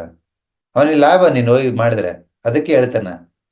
ಬಟ್ ನಿನ್ ದೇಹಕ್ಕೆ ಏನ್ ಬೇಕು ಅದು ಇಂಪಾರ್ಟೆಂಟ್ ಅಲ್ಲ. ನೀನು ನೆಕ್ಸ್ಟ್ ಇಯರ್ ಕೆಲಸ ಮಾಡ್ಬೇಕಂದ್ರೆ ಆ ಆರೋಗ್ಯನ ಇನ್ನೊಂದು ಹ್ಯಾಂಗನ್ ಬ್ಯಾಲೆನ್ಸ್ ಮಾಡ್ಬೇಕು ನೀನು. ಅವ್ನಿಗೆ ಹೇಳಿ, ನೀನ್ ಏನಾದ್ರೂ ಮಾಡ್ಕೋ, ನನ್ನ ಬಾಡಿ ರೆಸ್ಟ್ ಕೇಳ್ತೈತೆ, ರೆಸ್ಟ್ ಮಾಡ್ತೀನಿ ಅಷ್ಟೇ. That's it. ದೇವ್ರು ಯಾರಂದ್ರೆ ನಿಮ್ಮ ದೇಹನೇ ನಿಮ್ ದೇವ್ರು. ಯಾಕೆ ಹೇಳಿ? ನಿಮ್ ಜೀವನ ಹಿಡ್ದಿಟ್ಕೊಂಡಿದೆ, ನಿಮ್ ಜೀವನ ಪೋಷಣೆ ಮಾಡ್ತಾ ಇದೆ. ನೋಡಿ, ದೊಡ್ಡ ದೇವಸ್ಥಾನ ಕಟ್ಟಿರ್ತಾರೆ, ಯಾವುದಕ್ಕೆ? ಆ ಚಿಕ್ಕ ಮೂರ್ತಿ, ಗರ್ಭಗುಡಿನಲ್ಲಿರೋ ಮೂರ್ತಿಗೆ. ಅದೇ ತರ ಮೂರ್ತಿ ನಿಮ್ ಜೀವ ಇದ್ದಂಗೆ. ಆ ಜೀವಕ್ಕೆ ದೊಡ್ಡ ದೇಹ ದೇವಸ್ಥಾನ. ದೇವಸ್ಥಾನಕ್ಕೆ ಎಷ್ಟು ಭಕ್ತಿಯಿಂದ ಹೋಗ್ತಿರೋ, ಎಷ್ಟು ನಂಬಿಕೆ ಇಟ್ಕೊಂಡಿರ್ತೀರೋ, ಅದಕ್ಕಿಂತ 10 ಪಟ್ಟು 100 ಪಟ್ಟು ಜಾಸ್ತಿ ನಿಮ್ ದೇಹದ ಮೇಲೆ ಇಟ್ಕೋಬೇಕು ನೀವು. ಸ್ವಲ್ಪ ಇಂಡೈಜೆಷನ್ ಆಯ್ತಂದ್ರೆ, ಡೈಜೆಷನ್ ಕಷ್ಟ ಆಗ್ತಿದೆ, ಚೂರು ಬಿಸಿನೀರು ಕುಡಿಯೋಣ, ವಾಕಿಂಗ್ ಮಾಡೋಣ, ಇವತ್ತು ರಾತ್ರಿ ಊಟ ಬಿಟ್ಬಿಡೋಣ. ಕಾಳಜಿ ನಿಮ್ ದೇಹದ ಮೇಲೆ. ನಾನು ಹೇಳ್ತಿರೋ ಕಾಳಜಿ ಯಾರಿಗೂ ಇಲ್ಲ. ಇಂಡೈಜೆಷನ್, ಒಂದು ಗ್ಯಾಸ್ಟ್ರಿಕ್ ಮಾತ್ರೆ ಮತ್ತೆ ಊಟ ಕೊಡು. ಇಲ್ಲಿ ದೇಹದ ಕಾಳಜಿಕ್ಕಿಂತ ನಿಮ್ಮ ಆಸೆನೇ ಇಂಪಾರ್ಟೆಂಟ್. ಸ್ಟಮಕ್ ಕೇಳ್ತಾ ಇದೆ, ನನ್ನ ಕೈಲಿ ವರ್ಕ್ ಮಾಡಕ್ ಆಗ್ತಿಲ್ಲ ಅಂದ್ರೆ, ನೀವು ಅದಕ್ಕೆ ಸಕ್ನಂಗೆ ನಡ್ಕೊಳ್ಳೋದು ಬಿಟ್ಟು ಇನ್ನೂ ಸ್ವಲ್ಪ ಲೋಡ್ ಆಗ್ತಿದ್ದೀರ. ಇನ್ನೂ ಲೋಡ್ ಆಗ್ದಾಗ ಏನಾಗತ್ತೆ? ಅದು ಇನ್ನೂ ದಣಿತೈತೆ. ಇವತ್ತು ಎಸಿಡಿಟಿ ಇದ್ದಿದ್ದು ನಾಳೆ IBS ಆಗುತ್ತೆ, ನಾಡಿದ್ದು ಡಯಾಬಿಟಿಸ್ ಆಗುತ್ತೆ, ಆಚೆ ನಾಡಿದ್ದು ಇನ್ನೊಂದೇನೋ ಆಗುತ್ತೆ. ನಿಮ್ಮ ಆಸೆಕ್ಕಿಂತ, ನಿಮ್ಮ ರುಚಿಕ್ಕಿಂತ, ನಿಮ್ಮ ಹ್ಯಾಬಿಟ್ಸ್ಗಿಂತ, ನಿಮ್ಮ ಕೆಲಸಕ್ಕಿಂತ, ನಿಮ್ಮ ಫ್ಯಾಮಿಲಿಗಿಂತ ಯಾರು ತುಂಬಾ ಇಂಪಾರ್ಟೆಂಟ್ ನಿಮಗೆ ಅಂದ್ರೆ ನಿಮ್ಮ ದೇಹ. ಯಾಕೆ ಅಂದ್ರೆ ಅದು ನಿನ್ನ ಜೀವನ ಒತ್ಕೊಂಡು ಪೋಷಣೆ ಮಾಡ್ಕೊಂಡು ರಕ್ಷಣೆ ಮಾಡ್ಕೊಂಡು ತಿರುಗ್ತಾ ಇದೆ. ಇಷ್ಟೆಲ್ಲ ಮಾಡೋದು ಎದಕ್ಕೆ? ಈ ಜೀವಕ್ಕೆ ತಾನೆ. ಈ ಜೀವಕ್ಕೆ ಖುಷಿ ಆಗತ್ತಂತ ಎಲ್ಲ ಟ್ರಾವೆಲ್ ಹೋಗ್ತೀವಿ, ಈ ಜೀವಕ್ಕೆ ಖುಷಿ ಆಗತ್ತಂತ ಇನ್ನೊಂದೇನೋ ತಿಂತೀವಿ, ಈ ಜೀವಕ್ಕೆ ಖುಷಿ ಆಗತ್ತಂತ ಯಾರನ್ನ ಮದುವೆ ಆಗ್ತೀವಿ, ಈ ಜೀವಕ್ಕೆ ಖುಷಿ ಆಗತ್ತಂತ ಮಕ್ಕಳು ಮಾಡ್ಕೋತೀವಿ, ಆಸ್ತಿ ಮಾಡ್ತೀವಿ. ಈ ಜೀವದಗೋಸ್ಕರನೇ ಎಲ್ಲ ಮಾಡೋದು. ಅಂತ ಜೀವ ಇನ್ನೂ 16 ವರ್ಷಗಳ ಕಾಲ ನೆಮ್ಮದಿಯಿಂದ ಇರಬೇಕು ಅಂತಂದ್ರೆ ದೇಹನ ಚೆನ್ನಾಗಿಟ್ಕೋಬೇಕು. ಜೀವನ ಹೇಗೆ ಚೆನ್ನಾಗಿಟ್ಕೊಳೋದು ಅದು ಆಧ್ಯಾತ್ಮಿಕ, ಸ್ಪಿರಿಚುವಲ್, ಅದು ಬೇರೆ. ಅದು ಬೇರೆ ತರ ಕ್ಲಾಸ್. ಬಟ್ ಅದಕ್ಕಿಂತ ಮುಂಚೆ ಜೀವನ ಹೇಗೆ ಚೆನ್ನಾಗಿ ಇಟ್ಕೋಬೇಕು ಅನ್ನೋದು ಆಮೇಲೆ ಕಲ್ಯಾಣ. ಫಸ್ಟ್ ಜೀವನ ಇರೋದಕ್ಕೆ ದೇಹ ಇರ್ಬೇಕಲ್ವಾ? ದೇಹ ಇಲ್ಲಾಂದ್ರೆ, ಜೀವ ಇದ್ರೆ ಏನಾಗುತ್ತೆ? ನಿನ್ ಮನುಷ್ಯನಲ್ಲ, ಪಿಚಾಚಿ ಅಂತಾರ. ದೇಹ ಇರಲ್ಲ ಅದಕ್ಕೆ. ಹಾಗಾಗಿ ತಾವುಗಳು ಈ ಆಪೋಸಿಟ್ ಪ್ರಿನ್ಸಿಪಲ್ನ ದಿನನಿತ್ಯ ನಿಮ್ಮ ಮೈಂಡಲ್ಲಿ ತುಂಬ್ಕೋಬೇಕು. ನೀವೇನ್ ತಿನ್ಬೇಕು ಅಂತ ನಿಮ್ ಡಾಕ್ಟ್ರನ್ ಕೇಳಬಾರ್ದು, ನ್ಯೂಟ್ರಿನಿಸ್ಟನ್ ಕೇಳಬಾರ್ದು, ಎಲ್ಲಿ ಓದ್ಲೂಬಾರ್ದು. ಮತ್ತೆ ಎಲ್ಲಿ ತಿಳ್ಕೋಬೇಕು? ಫಸ್ಟ್ ನಮ್ಮ ಹಿರಿಯರು ಏನ್ ಮಾಡ್ತಿದ್ರು, ಎರಡನೇದು ಇದು ಯಾವ ಸೀಸನ್, ಮೂರನೇದು ನಿನ್ನಲ್ಲಿ ಇನ್ನ ಐತಾ ಯಾಂಗ್ ಐತಾ, ಇಷ್ಟೇ. ಇಷ್ಟನ್ನ ನೀವು ತಿಳ್ಕೊಂಡ್ರೆ ಸಾಕು. ಲೈಫ್ ಲಾಂಗ್ ನೀವು ಕಾಯಿಲೆ ಅನ್ನೋದೇ ನಿಮ್ಮಿಂದ ದೂರ. ಎಷ್ಟು ಅದ್ಭುತ ನೋಡಿ, ಆರೋಗ್ಯವಾಗಿರೋದು ತುಂಬಾ ಸಿಂಪಲ್. ಇನ್ನು ಯಾಂಗನ್ನ ನೀವು ತಲೆಯಲ್ಲಿ ಇಟ್ಕೊಂಡ್ರೆ ಸಾಕು. ಈವನ್ ಫುಡ್ ವೈಸ್ನು, for example we will show you some food. Season ಮೇಲೆ ಫುಡ್, ಈವನ್ ಡಿಸೀಸಸ್, ಇಂಟರ್ಡಿಪೆಂಡೆನ್ಸ್ ಆಮೇಲೆ ನೋಡಿ. ಇನ್ನೊಂದು ಇಂಪಾರ್ಟೆಂಟು, ಈ ಇನ್ ಅಂಡ್ ಯಾಂಗ್ ಪ್ರಿನ್ಸಿಪಲ್ ಅಲ್ಲಿ ನಿಮಗೆ ಯಾವುದು ಕಡಿಮೆ ಇರುತ್ತೆ, ಇನ್ ಕಡಿಮೆ ಇರ್ಬೋದು ಇಲ್ಲ ಯಾಂಗ್ ಕಡಿಮೆ ಇರ್ಬೋದು, ಅದನ್ನ ಅದೇ ಸೀಸನ್ ಅಲ್ಲಿ ಗಳಿಸ್ಬೇಕು. ಬೇರೆ ಸೀಸನ್ ಅಲ್ಲಿ ತುಂಬಾ ಕಷ್ಟ. ಫಾರ್ ಎಕ್ಸಾಂಪಲ್ ನಿಮ್ಮಲ್ಲಿ ಯಾಂಗ್ ಡಿಫಿಷಿಯನ್ಸಿ ಆಗಿತ್ತು ಅನ್ಕೊಳ್ಳಿ, ಫೆಬ್ರವರಿ ಮೇಲೇನೆ ಅಟ್ಮಾಸ್ಫಿಯರ್ ಅಲ್ಲಿ ಯಾಂಗ್ ರೈಸ್ ಆಗೋದು. ಸೊ ಯಾಂಗ್ ಡಿಫಿಷಿಯನ್ಸಿ ಅಲ್ಲಿ ನಿಮ್ಮಲ್ಲಿ ಇತ್ತು ಅಂತಂದ್ರೆ there is the best time to rise the yang. ನಿಮ್ಮ ದೇಹದಲ್ಲಿ ಇನ್ ಡಿಫಿಷಿಯನ್ಸಿ ಇತ್ತಾ, ಬೆಸ್ಟ್ ಟೈಮ್ ಅಂತಂದ್ರೆ ನವೆಂಬರ್ ಇಂದ ಮಾರ್ಚ್ ತನಕ. This is the best time. ನೀವು ವೇಟ್ ಗೇನ್ ಮಾಡ್ಕೋಬೇಕು, ಬ್ಲಡ್ ಇಂಪ್ರೂವ್ ಮಾಡ್ಕೋಬೇಕು, ಬಾಡಿನ ಸ್ಟ್ರೆಂಥನ್ ಮಾಡ್ಕೋಬೇಕು, ಬೋನ್ ಡೆನ್ಸಿಟಿ ಇನ್ಕ್ರೀಸ್ ಮಾಡ್ಕೋಬೇಕು. ಬಿಸಿಲು ಕಾಲದಲ್ಲಿ ಆಗಲ್ಲ. ಇದು ನೀರಿದೆ, ಎಲ್ಲಿಟ್ರೆ ಗಟ್ಟಿ ಆಗತ್ತೆ, ಇದು ಫ್ರಿಡ್ಜ್ ಅಲ್ಲಿ ಇಡ್ಬೇಕು. ಅದೇ ತರ ನಿಮ್ ಬೋನ್ ಗಟ್ಟಿ ಆಗ್ಬೇಕು ಅಂದ್ರೆ ನಿಮ್ ಬಾಡಿನಲ್ಲಿ ಕೋಲ್ಡ್ನೆಸ್ ಇರಬೇಕು. ಆ ಕೋಲ್ಡ್ನೆಸ್ ನಾವು ತಿಂದಾಗ ಇಷ್ಟ ಆಗುತ್ತೆ, ಬಟ್ ಅದೇ ಚಳಿಗಾಲದಲ್ಲಿ ಇಷ್ಟ ಆಗುತ್ತೆ. ಸೊ ಯಾಂಗ್ ಡಿಫಿಷಿಯನ್ಸಿ ಇದ್ರೆ ನಿಮ್ ಬೆಸ್ಟ್ ಟೈಮ್ ಆಫ್ ರಿಕವರಿ ಯಾವಾಗ ಆಗುತ್ತೆ ಅಂದ್ರೆ ಮಾರ್ಚ್ ಇಂದ ಜೂನ್ ಜುಲೈವರೆಗೂ. ನಿಮ್ಮಲ್ಲಿ ಇನ್ ಡಿಫಿಷಿಯನ್ಸಿ ಇತ್ತು, ಏನೋ ಒಂದು ನ್ಯೂಟ್ರಿಷನಲ್ ಡಿಫಿಷಿಯನ್ಸಿ ಇತ್ತು, ನಿಮ್ಮ ಮಸಲ್ಸ್ ವೀಕ್ ಇತ್ತು, ವೆರಿಕೋಸ್ ವೇನ್ಸ್ ಆಗಿತ್ತು, ಒಂದು ಅರ್ನಿಯಾ ಆಗಿತ್ತು, ಮಸಲ್ಸ್ ಸ್ಯಾಗಿಂಗ್ ಆಗಿತ್ತು, ಬಾಡಿನಲ್ಲಿ ಏನಾದ್ರು ವಿಟಮಿನ್ಸ್ ಡಿಫಿಷಿಯನ್ಸಿ ಇತ್ತಂದ್ರೆ ಅದು ಯಾವಾಗ ರಿಕವರ್ ಆಗತ್ತೆ ಅಂತಂದ್ರೆ ನವೆಂಬರ್ ಇಂದ ಮಾರ್ಚ್ ತನಕ. ಈ ಟೈಮಲ್ಲಿ ಅಟ್ಮಾಸ್ಫಿಯರಲ್ ತಂಪು ಜಾಸ್ತಿ ಇರೋದ್ರಿಂದ ನಿಮ್ಮ ದೇಹದಲ್ಲಿ ನ್ಯೂಟ್ರಿಷನ್ ಅಬ್ಸರ್ಷನ್ ಜಾಸ್ತಿ ಇರುತ್ತೆ. ಅದಕ್ಕೋಸ್ಕರ ಈ ಟೈಮಲ್ಲಿ ನಿಮ್ಮ ಮಸಲ್ ಬಿಲ್ಡಿಂಗ್ ಫುಡ್ ಕೊಡಬೇಕು. ಮಸಲ್ ಬಿಲ್ಡ್ ಮಾಡಕ್ಕೆ ಯಾವ ಫುಡ್ ಬೇಕು? ಪ್ರೋಟೀನ್. ಸೊ ಇವತ್ತು ಹಳ್ಳಿ ಕಡೆ ಬನ್ನಿ, ಇವಾಗ ನಾನಿರೋ ಹಳ್ಳಿನಲ್ಲಿ ನವೆಂಬರ್ ಸೆಕೆಂಡ್ ವೀಕ್ ಇಂದ ಫೆಬ್ರವರಿ ಸೆಕೆಂಡ್ ವೀಕ್ ತನಕ ಎಲ್ರ ಮನೇಲೂ ಕಾಳು ಮಾಡ್ತಾರೆ. ಅವರೆಕಾಳು, ತೊಗರಿ ಕಾಳು, ಅಲಸಂದಿ ಕಾಳು, ಹೆಸರು ಕಾಳು, ಒಂದು 10 ತರ ಕಾಳುಗಳು. ಯಾಕೆ? ಅವೆಲ್ಲದು ಪ್ರೋಟೀನ್ ರಿಚ್ ಫುಡ್. ಸಿಟಿನಲ್ಲೂ ಮಾಡ್ತಾರೆ. ಪ್ರೋಟೀನ್ ಶೇಕ್ ಕುಡ್ದೆ, ಪ್ರೋಟೀನ್ ಪೌಡರ್ ತಗೊಂಡೆ, ಹಾರ್ಲಿಕ್ಸ್ ತಗೊಂಡೆ, ಬೋರ್ವಿಟಾ ತಗೊಂಡೆ. ಅದರಲ್ಲಿ ಪ್ರೋಟೀನ್ ಇಲ್ಲ ಅಂತ ನಾನು ಹೇಳ್ತಾ ಇಲ್ಲ, ಬಟ್ ಅದು that is not the natural way to feed the protein. ಆ ಪ್ರೋಟೀನ್ ಸರಿಯಾಗಿ ಡೈಜೆಸ್ಟ್ ಆಗಲ್ಲ, ನಿಮ್ ಕಿಡ್ನಿ ಮತ್ತೆ ಲಿವರ್ ಮೇಲೆ ಒತ್ತಡ ಹಾಕತ್ತೆ. ಅದೇ ಈ ಕಾಳು ಪದಾರ್ಥ ತಿಂದ್ರೆ ಅದರಲ್ಲಿ ಜೀವ ಇರುತ್ತೆ, ಅದರಲ್ಲಿ ಹಸಿ ಕಾಳಲ್ಲಿ ಜೀವ ಜಾಸ್ತಿ ಇರುತ್ತೆ. ಅದು ಗೊತ್ತು ಹೆಂಗೆ ಡಿಗ್ರೇಡ್ ಆಗೋದು, ಹೆಂಗೆ ದೇಹ ನರಿಶ್ ಮಾಡೋದು ಅಂತ. ಇನ್ಮೇಲೆ ನಿಮ್ ಮಕ್ಳಿಗೆ ಪ್ರೋಟೀನ್ ಬೇಕು ಅಂತಂದ್ರೆ, ಅವ್ರು ದಪ್ಪ ಆಗ್ಬೇಕು, ಬೋನ್ ಡೆನ್ಸಿಟಿ ಚೆನ್ನಾಗಿ ಆಗ್ಬೇಕು, ಎತ್ತರ ಬೆಳಿಬೇಕು ಅಂದ್ರೆ ಈ ಟೈಮ್ ನೆನ್ಪಿಟ್ಕೊಳ್ಳಿ. ನವೆಂಬರ್ ಟು ಮಾರ್ಚ್, ಈ 4 ತಿಂಗಳು ದಿಸ್ ದ ಬೆಸ್ಟ್ ಟೈಮ್. ಅವ್ರಿಗೆ ಹಾಲು ಕೊಡಿ, ಮೊಸರು ಕೊಡಿ. ಹಾಲು ರಾತ್ರಿ ಕೊಡಿ, ಮೊಸರು ಮಜ್ಜಿಗೆ ಮಧ್ಯಾಹ್ನ. ಕಾಳುಗಳು ಕೊಡಿ. ಇವಾಗೆಲ್ಲ ಹಸಿ ಕಾಳುಗಳು ಬರ್ತವೆ. ಓಕೆ, ಇಲ್ಲ ಹಸಿ ಕಾಳು ಇಲ್ಲ ಸರ್ ಅಂತಂದ್ರೆ ಕಾಳನ್ನ ಮೊಳಕೆ ಮಾಡಿಸ್ಬಿಟ್ಟು ಬೇಯಿಸ್ಬಿಟ್ಟು ಆ ಥರ ಆದ್ರೂ ಕೊಡಿ. ಯಾಕೆ ಅಂತಂದ್ರೆ ಈ ಟೈಮಲ್ಲೇ ಪ್ರೋಟೀನ್ ಚೆನ್ನಾಗಿ ಡೈಜೆಸ್ಟ್ ಆಗೋದು. ಓಕೆ, ಪ್ಲಸ್ ಚಳಿಗಾಲ ಬಂದಿದೆ ಅಂತಂದ್ರೆ 1-2 ಗಂಟೆ ಎಕ್ಸ್ಟ್ರಾ ಮಲಿಕೊಳ್ಳಿ. ನಿಮ್ಮ ಬಾಡಿಗೆ ಇನ್ನು ರೈಸ್ ಮಾಡಬೇಕು, ನಿಮ್ಮ ಬಾಡಿನಲ್ಲಿ ಇನ್ ತಗೋಬೇಕಂದ್ರೆ ದಿಸ್ ದ ಬೆಸ್ಟ್ ಟೈಮ್. ಬೇಸಿಗೆ ಕಾಲದಲ್ಲಿ ಒಂದು ಅರ್ಧ ಗಂಟೆ ಜಾಸ್ತಿ ಮಾಡ್ಕೊಂಡ್ರು ಮಲ್ಕೊಳಕ್ಕಾಗಲ್ಲ, ಒಂಥರ ಇರಿಟೇಷನ್, ಎದ್ಬಿಡ್ತೀವಿ. ಅದೇ ಚಳಿಗಾಲದಲ್ಲಿ ಒಂಥರ ಚಳಿಯಾಗಿ ಇನ್ನೊಂದು ಅರ್ಧ ಗಂಟೆ ಮಲಗಬೇಕನ್ಸುತ್ತೆ.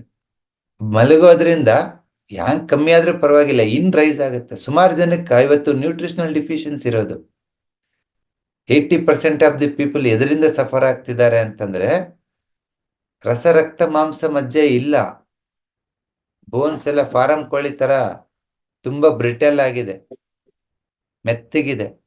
ಆ ಬೋನ್ ಡೆನ್ಸಿಟಿ ಇನ್ಕ್ರೀಸ್ ಆಗಬೇಕು, ನಿಮ್ಮ ಮಸಲ್ ಸ್ಟ್ರೆಂಥನ್ ಆಗ್ಬೇಕಂದ್ರೆ ಅದು ತಂಪು ತುಂಬಬೇಕು. ತುಂಬೋದು ಹೇಗೆ ಅಂತಂದ್ರೆ ಆದಷ್ಟು ಚಳಿಗಾಲದಲ್ಲಿ ವರ್ಕ್ ಗ್ಯಾಪ್ ತಗೊಳ್ಳಿ. ಅದಕ್ಕೆ ನೋಡಿ ಎಲ್ಲ ಇಯರ್ ಎಂಡ್ ಅಂತೇಳಿ ಡಿಸೆಂಬರ್ 2nd ವೀಕಿಂದ ರಜೆ ಕೊಟ್ಬಿಡ್ತಾರೆ. ಜನವರಿ 1st ವೀಕ್ ತನಕ ತುಂಬಾ ಕಂಪ್ನಿಗಳು ರಜಾ. ಯಾಕೆ ಹೇಳಿ? ತಲೆ ಖಾಲಿ ಇರ್ಲಿ ಅಂತ. ಸೊ ದಟ್ ರಿಜಿನೇಷನ್ ಆಗುತ್ತೆ. ಸೊ ಚಳಿಗಾಲದಲ್ಲಿ ಆದಷ್ಟು ನಿಮ್ಮ ಮೈ ಮನಗಳನ್ನ ತಂಪಾಗಿ ಇಟ್ಕೊಳ್ಳಿ, ರಿಲ್ಯಾಕ್ಸ್ ಆಗಿರಿ, ಒಳ್ಳೆ ನಿದ್ದೆ ಮಾಡಿ, ಪ್ರೋಟೀನ್ ಫುಡ್ ತಗೊಳ್ಳಿ. ಈ 3 ತಿಂಗಳು ಇದನ್ನ ಮಾಡಿದ್ರೆ ನೆಕ್ಸ್ಟ್ 9 ತಿಂಗಳು ನಿಮ್ ದೇಹ ಎಷ್ಟೇ ಕಷ್ಟದ ಕೆಲಸ ಮಾಡಿ ಸ್ಟ್ರೆಸ್ ಮಾಡ್ಕೊಂಡ್ರು ಅದನ್ನ ತಡ್ಕೊಳೋ ಕೆಪಾಸಿಟಿ ನಿಮ್ಗಿರುತ್ತೆ. This is the yin and yang principle. First principle ಏನ್ ಹೇಳುತ್ತಂದ್ರೆ ಇನ್ ಯಾಂಗ್ ಅಪೋಸಿಟ್. ಕಾಯಿಲೆ ಇರ್ಬೋದು, ಇನ್ನೊಂದಿರ್ಬೋದು, ಡಯಾಗ್ನೋಸಿಸ್ ಮಾಡ್ತೀರಾ, ಟ್ರೀಟ್ಮೆಂಟ್ ಕೊಡ್ತೀರಾ, ಅವಾಗ ನಾವು ಆಪೋಸಿಟ್ಗೆ ಹೋಗ್ಬೇಕು. ಫಾರ್ ಎಕ್ಸಾಂಪಲ್, ಒಂದು ಸಿಂಪಲ್ ಎಕ್ಸಾಂಪಲ್ ಹೇಳ್ತೀನಿ. ನಾರ್ಮಲಿ ಡೈಜೆಷನ್ ಸಿಸ್ಟಮ್ನ ಕಂಟ್ರೋಲ್ ಮಾಡೋದು 2 ಆರ್ಗನ್, ಸ್ಪ್ಲೀನು ಮತ್ತೆ ಸ್ಟಮಕ್. ಆ ನಿಮ್ಮ ಡೈಜೆಷನ್ ಸಿಸ್ಟಮ್ ಅಲ್ಲಿ ಇನ್ನು ಜಾಸ್ತಿ ಆಗಿತ್ತು ಅನ್ಕೊಳ್ಳಿ, ನಾನು ಇನ್ನನ್ನು ಕಮ್ಮಿ ಮಾಡಲ್ಲ, ಯಾಂಗ್ ರೈಸ್ ಮಾಡ್ತೀನಿ, ಇನ್ನು ತನಿಗ್ ತಾನೇ ಕಮ್ಮಿ ಆಗುತ್ತೆ, ಬಿಕಾಸ್ ದೇ ಆರ್ ಆಪೋಸಿಟ್. ಅದೇ ತರ ನಿಮ್ ಸ್ಟಮಕ್ ನಲ್ಲಿ ಜಾಸ್ತಿ ಹೀಟ್ ಆಗಿತ್ತು, ಸ್ಟಮಕ್ ಹೀಟ್ ಜಾಸ್ತಿ ಆಗಿ ಕಾನ್ಸ್ಟಿಪೇಷನ್ ಆಗಿತ್ತು, ಗ್ಯಾಸ್ಟ್ರಿಕ್ ಜಾಸ್ತಿ ಆಗಿತ್ತು, ತೇಗ್ ಬರ್ತಾ ಇತ್ತು, ಏರ್ ಫಾಲ್ ಆಗಿತ್ತು, ಡ್ಯಾಂಡ್ರಫ್ ಆಗಿತ್ತು. ಸ್ಟಮಕ್ ಅಲ್ಲಿ ಹೀಟ್ ಜಾಸ್ತಿ ಆಗಿದೆ, ಅದರಿಂದ ತಲೆನೋವು ಬರ್ತಾ ಇರುತ್ತೆ. ಇಲ್ಲಿ ನಾನೇನ್ ಮಾಡ್ತೀನಿ ಗೊತ್ತಾ, ಆ ಹೀಟನ್ನು ಕಮ್ಮಿ ಮಾಡಲ್ಲ, ಅದ್ರ ಬದಲಾಗಿ ಸ್ಟಮಕ್ ಅನ್ನ ಕೋಲ್ಡ್ ಮಾಡ್ತೀನಿ. ಮಜ್ಜಿಗೆ ಕೊಡ್ತೀನಿ, ಫ್ರೂಟ್ ಜ್ಯೂಸಸ್ ಕೊಡ್ತೀನಿ, ಮೂಸಂಬಿ ಜ್ಯೂಸು, ಕಲ್ಲಂಗಡಿ ಜ್ಯೂಸು, ಈ ತರ ಫುಡ್ ಕೊಟ್ಟಾಗ ಏನಾಗುತ್ತೆ, ಸ್ಟಮಕ್ ಕೋಲ್ಡ್ ರೈಸ್ ಆಗುತ್ತಲ್ಲ, ಹೀಟ್ ತನಿಗ್ ತಾನೇ ಕಮ್ಮಿ ಆಗುತ್ತೆ. ಸೊ ಆಲ್ವೇಸ್ ಡಿಸೀಸ್ ನೀವು ಹೇಗ್ ನೋಡ್ಬೇಕು ಅಂತಂದ್ರೆ ಈ ತರನೇ ನೋಡ್ಬೇಕು. ಸೊ ಇನ್ನಿಂದ ಬಂದಿದ್ದಾನೆ, ಯಾಂಗಿಂದ ಬಂದಿದ್ದಾನೆ, ಡಿಸೀಸ್ ನೋಡ್ಬಿಟ್ಟು ಅದಕ್ಕೆ ಆಪೋಸಿಟ್ ಆಕ್ಟ್ ಮಾಡಿ, ನೀವು ಬೇಗ ವಾಸಿ ಆಗ್ತೀರಾ. ಬಟ್ ಇಂಗ್ಲಿಷ್ ಮೆಡಿಸಿನ್ ಅಲ್ಲಿ ಏನ್ ಮಾಡ್ತಿದ್ರೆ ನಾವು ಓನ್ಲಿ ಆ ಒಂದು ಡಿಸೀಸ್ ಮೇಲೆ ಕಾನ್ಸಂಟ್ರೇಟ್ ಮಾಡ್ತೀವಿ. ಅವಾಗ ಏನಾಗುತ್ತೆ, ಹೋದ್ ತಿಂಗಳು ಆಂಟಿಬಯೋಟಿಕ್ಸ್ ಕೊಟ್ಟಿದ್ದೆ, ಈ ತಿಂಗಳು ಕೊಡ್ತೀರಾ, ಮುಂದಿನ ತಿಂಗಳು ಕೊಡ್ತೀರಾ ಅಲ್ವಾ? ಅದ್ ಕೊಡಬಾರ್ದು. ಇಮ್ಯುನಿಟಿ ತುಂಬಬೇಕು ಅಂತಂದ್ರೆ ನಿಮ್ ಮಗುವಿನಲ್ಲಿ ಫಸ್ಟ್ ಇನ್ನಿದನ ಯಾಂಗಿದನ ನೋಡಿ, ಅದಕ್ಕೆ ಅಪೋಸಿಟ್ ಆಕ್ಟ್ ಮಾಡಿ. ಜನಕ್ಕೆ ಅದ್ರ ಬಗ್ಗೆನೇ ಗೊತ್ತಿಲ್ಲ. ಲಂಗ್ಸ್ ಅಲ್ಲಿ ಕಫ ಆಗಿರುತ್ತೆ, ಇನ್ನ ಯಾಂಗ, ಇನ್ನು ಯಾರೋ ಟಿವಿನಲ್ಲಿ ನೋಡ್ಬಿಟ್ಟಿರ್ತಾರ, ಡಾಕ್ಟರ್ ಹೇಳ್ಬಿಟ್ಟಿರ್ತಾರ, ಬೆಳೆಯೋ ಮಕ್ಕಳಿಗೆ ಹಾಲು ಕೊಡ್ಬೇಕು, ಬೋನ್ ಡೆನ್ಸಿಟಿ ಬೇಕು, ತುಂಬಾ ಇಂಪಾರ್ಟೆಂಟ್. ಅವನಿಗೆ ಕಫ ಆಗಿರ್ಲಿ, ಜ್ವರ ಬಂದಿರ್ಲಿ, ಗುರ್ರು ಅಂತಿರ್ಲಿ, ಕುಡಿ ಹಾಲು, ಕುಡಿ ಹಾಲು. ಕಫ ಆಗದಂಗೆ ಇನ್ನೇನಾಗುತ್ತೆ? ಸ್ಟಮಕ್ ಅಲ್ಲಿ ಆಲ್ರೆಡಿ ಕೋಲ್ಡ್ ಇದೆ, ನೀನ್ ಮತ್ತೆ ಹಾಲು ಕುಡಿಸಿ ಇನ್ನೂ ಕೋಲ್ಡ್ ಮಾಡ್ತಾ ಇದೀಯ. ಸೊ ಎಲ್ಲಿವರೆಗೂ ನೀ ಸ್ಟಮಕ್ ನ ವಾರ್ಮ್ ಮಾಡಲ್ವೋ, ಹೀಟ್ ಮಾಡಲ್ವೋ, ಆ ಆಂಟಿಬಯೋಟಿಕ್ಸ್ ನೆಬುಲೈಸೇಷನ್ ಸೈಕಲ್ ನಡೀತಾನೆ ಇರ್ತದೆ. ನೀನ್ ನನ್ನ ಹತ್ರ ಬರೋದ್ ಬೇಡ, ಡಾಕ್ಟರ್ ತಗ ಹೋಗೋದ್ ಬೇಡ. ನಿಮ್ ಮಗುಗ್ ಏನ್ ತಿನ್ನಿಸ್ಬೇಕು, ಇನ್ನಂದ್ರೆ ಏನು, ಯಾಂಗ್ ಅಂದ್ರೆ ಏನು, ಬಾಡಿ ಕೋಲ್ಡ್ ಇದನ್ನ ಹೀಟ್ ಇದನ್ನ ಸುಮ್ನೆ ಅಂಗಾಲು ಅಂಗೈ ಹಣೆ ಟಚ್ ಮಾಡಿ ನೋಡಿ, ಎದೆ ಮುಟ್ಟಿ ನೋಡಿ, ಗೊತ್ತಾಗ್ಬಿಡುತ್ತೆ.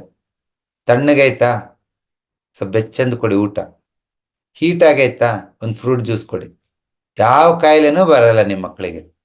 ಸಿ ನಮ್ ಎಜುಕೇಶನ್ ನೋಡಿ, ನಾವೆಲ್ಲರೂ ಡಿಗ್ರಿ ಮಾಡಿದೀವಿ, ಆ ಕಾಮನ್ ಸೆನ್ಸ್ ಇಲ್ಲ. ಆ ಇನ್ನಂಡ್ ಯಾಂಗ್ ಅಂದ್ರೇನು, ಪಿತ್ತ ಕಫ ಅಂದ್ರೆ ಏನಂತ ಗೊತ್ತಿಲ್ಲ. ಡಾಕ್ಟ್ರು ಹೇಳ್ತಾರೆ ಎಲ್ಲ ತಿನ್ನಿಸಿ ಅಂತ, ನೀವೆಲ್ಲ ತಿನ್ನಿಸ್ತೀರಾ. ಇನ್ಮೇಲೆ ಅದನ್ನ ಮಾಡಬೇಡಿ. ಇನ್ ಅಂಡ್ ಯಾಂಗ್ ಎಷ್ಟು ಡೀಪ್ ಅಂಡರ್ಸ್ಟ್ಯಾಂಡಿಂಗ್ ಇರುತ್ತಂದ್ರೆ, ಇದನ್ನ ಕಲ್ತರೋ ಸುಮಾರು ಜನ ಅವ್ರ ಫೀಡ್ಬ್ಯಾಕ್ ಮೇಲೆ ಹೇಳ್ತಿರೋದು, ಸರ್ ನಾನು ಗಂಡಂದ ಯಾಂಗ್, ಅವ್ರು ಬೇರೆ ಫುಡ್ ಕೊಡ್ತೀನಿ ಸರ್, ನಾನು ಬೇರೆ ಫುಡ್ ತಿಂತೀನಿ ಅಂತಾರೆ. ಇನ್ನು ಯಾಂಗ್ ಅಲ್ವಾ, ಬೇರೆ ಬೇರೆಯವರು. ಗಂಡ ಹೆಂಡತಿ ಒಂದೇ ಬಾಡಿ ಕಾನ್ಸ್ಟಿಟ್ಯೂಷನ್ ಇದ್ರೆ ಫೈನ್, ಇಬ್ರು ಮಟನ್ ತಿನ್ಬೋದು, ಇಬ್ರು ಯಾಂಗ್ ಎನರ್ಜಿ ಇದ್ರೆ. ಗಂಡ ಇನ್ನಿದ್ರೆ ಅವ್ರಿಗೆ ಚಿಕನ್ ಕೊಡು, ನೀನ್ ಯಾಂಗಿದ್ರೆ ಮಟನ್ ತಿನ್ನು. ಅಪೋಸಿಟ್, ಗಂಡ ಇನ್ನಿತ್ತ ತೊಗರಿ ಕಾಳು ಕೊಡು, ನೀನ್ ಯಾಂಗಿದ್ದ ಹೆಸರು ಕಾಳು ತಿನ್ನು. That's what that's opposite principle, you should understand. ಅದಿಲ್ಲದೆ ನೀವು ಯಾವ ಕಾಯಿಲೆನೋ ವಾಸಿ ಮಾಡಕ್ಕಾಗಲ್ಲ. This a first principle. ನೀವು ಯಾರನ್ನೇ ವಾಸಿ ಮಾಡ್ಬೇಕಂತಂದ್ರೆ ಈ ಇನ್ ಅಂಡ್ ಯಾಂಗ್ ಫಸ್ಟ್ ಪ್ರಿನ್ಸಿಪಲ್ನ ನೀವು ತಲೆಯಲ್ಲಿ ಇಟ್ಕೊಂಡು ಅದ್ರ ಪರನೇ ಆ ಆಪೋಸಿಟ್ ರೂಲ್ ಪ್ರಕಾರನೇ ನೀವು ಫುಡ್ಡು ಕೊಡಬೇಕು, ಲೈಫ್ ಸ್ಟೈಲು ಹೇಳ್ಬೇಕು. ಕೆಲವರಿಗೆ ಇನ್ಡಿಫಿಷಿಯನ್ಸಿ ಇರೋರಿಗೆ ರೆಸ್ಟ್ ಹೇಳ್ಬೇಕು, ಯಾಂಗ್ ಡಿಫಿಷಿಯನ್ಸಿ ಇರೋರಿಗೆ ವಾಕ್ ಕೇಳಬೇಕು. ಇಲ್ಲ ಬಸವರಾಜ್ ವಾಕ್ ಮಾಡಿದ್ರೆ ಒಳ್ಳೇದಂತ ಹೇಳಿ ಎಲ್ಲರೂ ವಾಕ್ ಮಾಡೋದಲ್ಲ. ಯಾಂಗ್ ಡಿಫಿಷಿಯನ್ಸಿ ಇರೋರಿಗೆ ನಾನು ಹೇಳ್ತೀನಿ 8-10 ಕಿಲೋಮೀಟರ್ ವಾಕ್ ಮಾಡಿ ಅಂತ. ಅದೇ ಇನ್ಡಿಫಿಷಿಯನ್ಸಿ ಇರೋರಿಗೆ ಒಂದು 3-4 ಕಿಲೋಮೀಟರ್ ವಾಕ್ ಮಾಡಿ ಅಂತೀನಿ. ಯಾಕಂದ್ರೆ ಅವ್ರ ಕೈಲಿ ಅಷ್ಟೇ ಶಕ್ತಿ ಇರೋದು. ಇನ್ನೂ ಸ್ವಲ್ಪ ಜಾಸ್ತಿ ವಾಕ್ ಮಾಡಿದ್ರೆ ತಲೆ ಸುತ್ತಂತಾರೆ ಅವರು. ಯಾಕಂದ್ರೆ ಇನ್ ಎನರ್ಜಿ ಇರಲ್ಲ ಅಲ್ವಾ. ಓಕೆ, ಸೊ ಇದನ್ನ ಮಾಡಿ, it works beautifully. This opposite principle. ಇದು ಫುಡ್ಡಿಗೂ ಅಪ್ಲೈ ಮಾಡಿ, ಡಿಸೀಸ್ಗೂ ಅಪ್ಲೈ ಮಾಡಿ, ಲೈಫ್ ಸ್ಟೈಲ್ಗೂ apply got it. I hope ಎಲ್ರಿಗೂ ಈ ಫಸ್ಟ್ ಪ್ರಿನ್ಸಿಪಲ್ ಅರ್ಥ ಆಗಿದೆ ಅನ್ಕೊಂಡಿದ್ದೀನಿ. Opposite principal. ಓಕೆ, ಸೊ ಇನ್ನೂ 3 ಇದೆ. Mutual dependency and one mutual transformation and another one is that yin-yang rising and falling. So ಇದನ್ನ ನಾವು ನಾಳಿನ ಕ್ಲಾಸಲ್ಲಿ ಡಿಸ್ಕಸ್ ಮಾಡೋಣ. So thank you very much. ತಾವೆಲ್ಲರೂ ಈ ಚಳಿಗಾಲದಲ್ಲಿ ಬೆಚ್ಚಗೆ ಮಳ್ಕೊಳ್ಳಿ, ರೈಸ್ ಮಾಡಿ, ಒಳ್ಳೆ ಪ್ರೋಟೀನ್ ಫುಡ್ ತಿನ್ನಿ. Okay, all the best. Good night. Thank you.